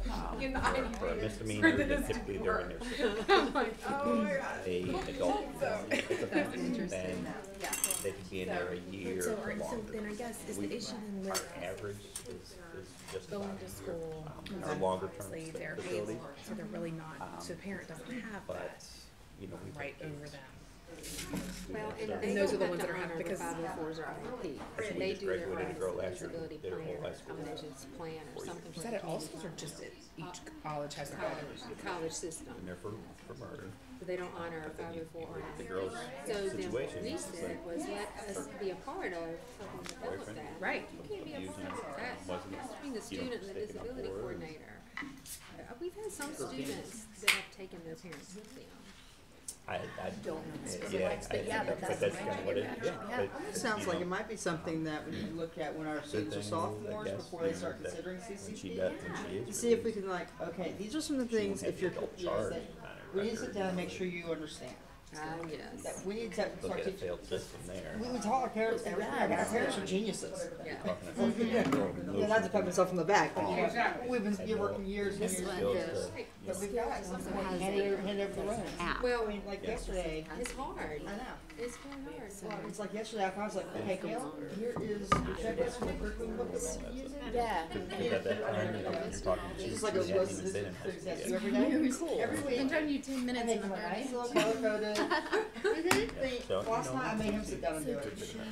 There you go. I mean, I sat down beside him, I was playing with So some we still have CCA. I helped him out here and So there. we're working I was able to with send him this as a post-secondary template, things now. She's taking but some he online went through college and courses. added in his assignments Actually, that he has not one worked on yet today. co-ed, so, going to school where girls are Well, out. we've had the But, you know, disability that we're getting ready coordinator to start coming to a, the high schools a now. nail technology We're like, well, you certification come program. talk to people. We'll actually be able to You come know out how to- and have a board certified, So he's starting you to know, see. Yeah. so we're hoping that she'll be able to. So it's like, yeah, come into our world for a little This bit. and particular individual has play some of the good year. We've started having IEP in our meetings, facility and I training just that took was over really 504s like- too, wasn't and like a kind model of modifying for us. those to address their needs in the Yeah. But our system too. 4 years, Aren't you the house director? is 4.5, 5 years of Nash County. institution. Yeah, yes, Nash Rocky Mountain, yes. But you do all of it, aren't you, you're the actual director of everything, and you just took on 504s? Well, we there had we our It's out. student services director left and then restructured it, filled her position and gave it out to everybody. Yeah. So I actually have a lead psychologist that who depends on- who loves 504. First full day Likely she'll be post 18 in Paris. Because that was something Because most everything, that's what she wanted, because she had we social workers. we just want to see. We don't necessarily I'll want take to 504. Oh, yeah. You will? They work with independent living skills and kind of serve That's- different purposes, transition in there and help with kind of. It's a community, I've got to go pull the laws from just, I guess. we did I've get never the, specifically read. Get things set up. So like it tells you, this is a bus tour. We just went in and This is the first year I've been involved in it that I'm like, we wanted to see, and then if you have, they did an accommodation. you have a tour, They took the 504. and some of these you can, you book one from News Net Do Partner. you have any committees you need to meet With today? this, And, so, you know, you can put that in there, and then if there's like a specific time, you can put in a specific time that you need to be there to kind of keep yourself on track, and that it all syncs up on the app. Yeah. So that, I went to connect to her phone and it suddenly needed a password. Right. And that's, you know, that's huge, 'cause you're talking. Yeah, but I can, it is connected either. I don't know what. carry it with you. Okay, that'll work. So we're going out to do, we're touring Versailles. And actually, one of our biggest, And is our then doing like an evening Casino cruise around the center. Your neck of the woods, it's over in Concord. It's like primary here. And then I also, Put it in the my husband said, listen, category heads up. So it's sort of, it's about the only way we can figure out a way to make it. That's where it's going. All right, any capital Like that's happening. So you don't have to enjoy it. I don't have to do like a tour because I don't understand French sign language. Is my caps lock button? Just gotta say, Feeders, I was gonna say. put the hands where Lauren Here's my Charles hands on Mack, Cumberland County. 5614. So, and then you know, Notre Dame. It's just because there's a lot of, And also, community because when I resources. zoomed in, Hopping on her Wi-Fi. it'll list the cafes and everything. And so I saw on the Ile de la Cité is a, like right outside Notre Dame is the Quasimodo Cafe. I said, oh yeah, that's happening. Doing that. Way low. so much faster. But anyway, it's been a really neat little. Teaches you patience, because I'm like, it's only like maybe 2 seconds. So that would be, we had this one and that one together. I think we could maybe both. The only email I've even got. So it's a lot of I'm gonna tell you, it's raining everything out of our So it comes with that, but it's not. I haven't been. We also need a volunteer for reports and data to share it. And that's actually Everybody's not listening. going to now, identifying, you know, putting out the That was proposals very and slow. things like that. We are, what's called race, All right. Just a good topic, so I mean, how do you yeah, so. meet a need in that? Because, yeah, what is, the assessments and evaluations, and you go, you know, both directions. A list of committees somewhere where. The development of it, the assessment, evaluation. Well, here is a list of committees. This doesn't give us enough data. And Oh yeah. Don't. Yeah. Is there anything? and there's a lot of people Probably apparently feeds not into the on same, subcommittee right now, Because so if you look, There's so much. that might be why. Yeah. because then if you come over here, behavioral discipline, this one, some. There may be. So I mean, it's definitely, they're feeding each other, but again, how much? You don't have to do button. That is a broad area. Our facilities is going, is maybe But 1% of my all the husband kids. has one of his, There's probably, and I doubt I will get him. Did you eat that? Oh my word. Dad's not big on apples, but the brownie is really good. Oh my word. 1% of those you know, go to a facility are committed to a YEC. It was nice to walk around there, and now it's just so crowded. We always It's have just, kids coming in and out for I try to recommitting. go through, and my husband might want to go. But, yeah, our I don't core think, counselors, you know, which would you can be, get, I won't say the equivalent, but. Yeah, if you because get he's the not education on this committee for a while. But the core counselor actually works with the first do they offer Last June, I came to the very first one. But I mean, In some way. Yeah, because I think, I remember, but actually, so back at the, EC conference in Greensboro, a few months back, the very first day, and I was in like that auditorium, like right near the like food areas. I walked in and I sat down, and you came and you actually sat down right beside me, and I was like, that kind of stuff. but of course at the time I didn't even remember doing it. Things, but the one I work.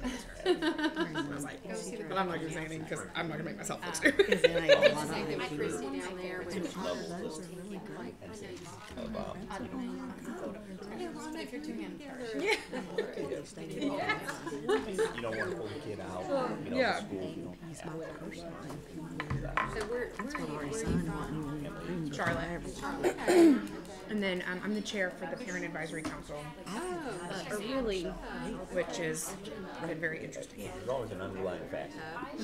Yeah, I mean, it's just way more than we're looking at too. because of, We're looking at a lot of different things. we have 10 on it. We've got 3 more that I'm going to bring on in May. They'll come on, but Oh, so maybe that will cover it. We became members because of them being. It's a hard thing to measure now. There are 3. The teacher. I know that you Case manager in this case. And I'm just Come back. I'm a very fair person. Doesn't come back to the adults. Everybody else that's on. Oh, yeah, I thought that you worked at the Midlands Committee to work on. We're still working on trying to figure out how to get that, how to get really, to get down to what we're working on. So we got a little bit, this, I correlated, we got the CAC stuff, so this is all correlated, but it's not enough. If you have the past, I think that This is for all categories. Yeah, IEP development. yes, Go with that.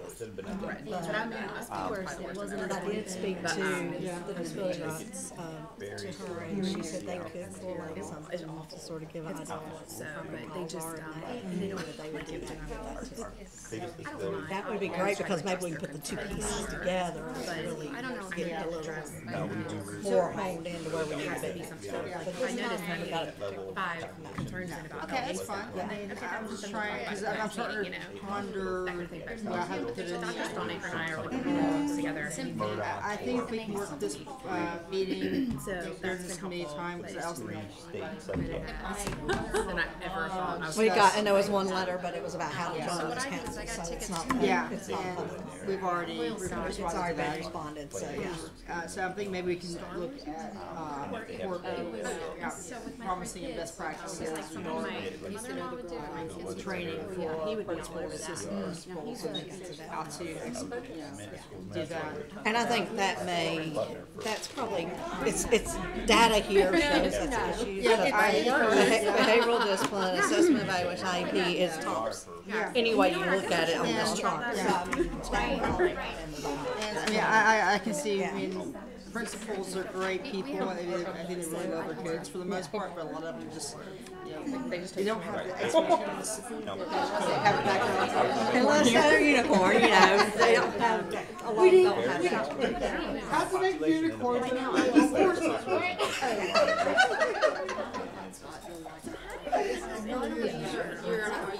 Really don't. Doing policies and procedures. So have unlimited that. I told her that's why I had to definitely go to the legislative thing because I can see oil. It's where he left my. I'm trying to make it easier right now. I teach my students not to share passwords with strangers. That's exactly what I was over the legislative thing about. So we're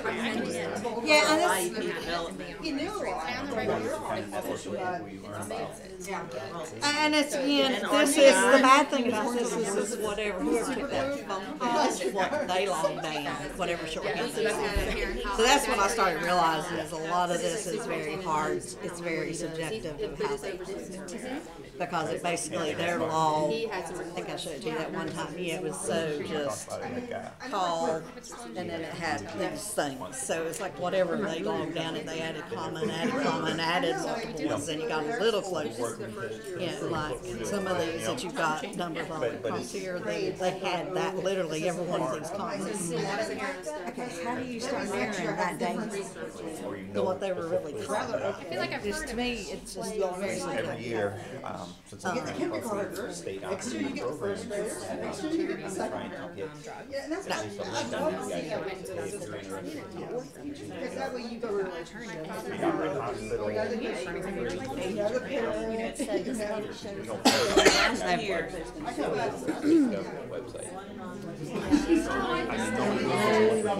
what I'm trying to think about. You have to know, Started I had someone tell me one a big, in 2015, I stated after I did a big thing, and I said, I will not stop here. Unfortunately, we're at his now, and where like a lot of other states that live in Hard on that. It always comes up. It just recently started getting to where I was like, I have that on Yes. He would want to go there, and then when he's riding road, he got on So I went over there today. I don't have a lobby because it's already built. But it happens. It should be just like Yeah, so now all the mental health issues from that too. Senator McKinley. Yeah. And Senator Hayes actually Even if you try to make them address it, it's not. And it's getting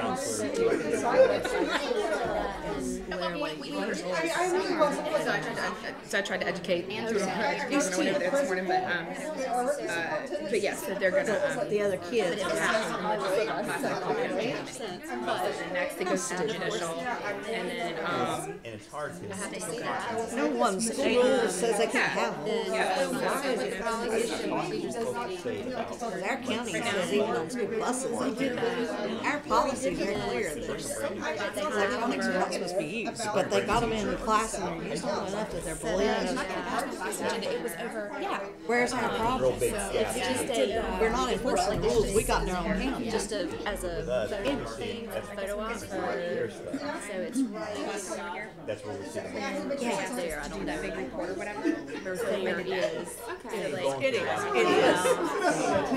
It is speaking. That's what today she was actually turning in because her doesn't know anything. It was a huge thing. That's what asking problems on that one. That was a big one. So that's pretty much that. Yeah, so that's on it. I don't even think there's. I don't think they But again, I could see why the numbers are low on that because this wouldn't be, ECAC wouldn't be who they call into. Just got our Probably go a different route in that particular. This is ECAC, yeah. Well, same thing. The one you've got, same as this. I just got this one inside. It's data reports, but we need a new committee post, chair for that. We had something for the royal. County up under. So yeah, we're just That was anything today that they have to do. Okay. So the tower in London is Westminster Abbey, the Tower Bond. And I remember what his name was, but spoke last time about all that. Anyway, no, I have not been able to get anyone to get disability rights is going to come together, but legal aid, and every time I've tried to get into I can't get who I need to get to for that. Get that. I'm pretty excited. When he first said that we were going to everybody came up. No, have not even tried that one. That's the one I don't even think we had on the original list, so that's one we need to add, yeah. One thing about today, and Couple middle school kids, couple high school kids. But 9 through 12. So I any given. kind of hold a grudge. Do you happen to know? I think I was out for that part. Jane? To get the mental health stuff. You need to be able to They're let making like a day trip to Paris. I mean, it's a hard situation to have to make that decision. If not, It'll probably be the best one to go to then, or something like that. Yeah, the disability rights, so come up with best practices for resolutions to help. The ECAC, I mean, they had a lot of data for years, but it's not enough. Because I mean, it was like big categories that they put it, every call in, they just, and it is subjected by who's taking the call too. What they perceive as, which category they perceive it in, so it's just. So the Royal Albert Hall was right around Kensington Gardens. Yeah. And it's just an absolute Yeah. It's about 45 minutes. Because I Like I said said, it's just not anything to. oh, I see. 5 days, school 1 hour. The only thing this says to me is parents not having maybe as much knowledge they need in those areas. IEP developmental assessment, which they don't, we know. So parent training, but again, real world Yeah, best practices and propose a change to how families. Them doing the webinar too. I think That's all makes a big that's all I got difference. from the honest. I didn't know the rest of it. It's just, I'm like, if I was graduating now, I'd probably really be looking at, is this where I need, is it 4 year where I need to go? I have several kids Well, I mean, that came through the behavior program. I'm gonna ask her. They're easily. that's very well attended. I don't know why I didn't write it down. Not pushing you in one direction or another. I saw a, And they go out. Yeah, best practices, best promising practices, yeah. Things that might not be quite best practices to do that, because they have to be promising first. You know, those emerging really things. So, I mean, it is to me what I see here is that is those areas. Is them calling in to get the education. best practices for. Is probably my best guess of what this guy is saying. And it is around these IEPs. And honestly, I work as a parent advocate already. That is daily the questions I get is information about IEPs. So within that, but that's a lot of Okay, things. so administrative support, so it's administrative support. So that's great. For addressing the needs of the and. Well, we just have yeah, we're just a little. You want to be in our club? Or you want to see policies and procedures for your.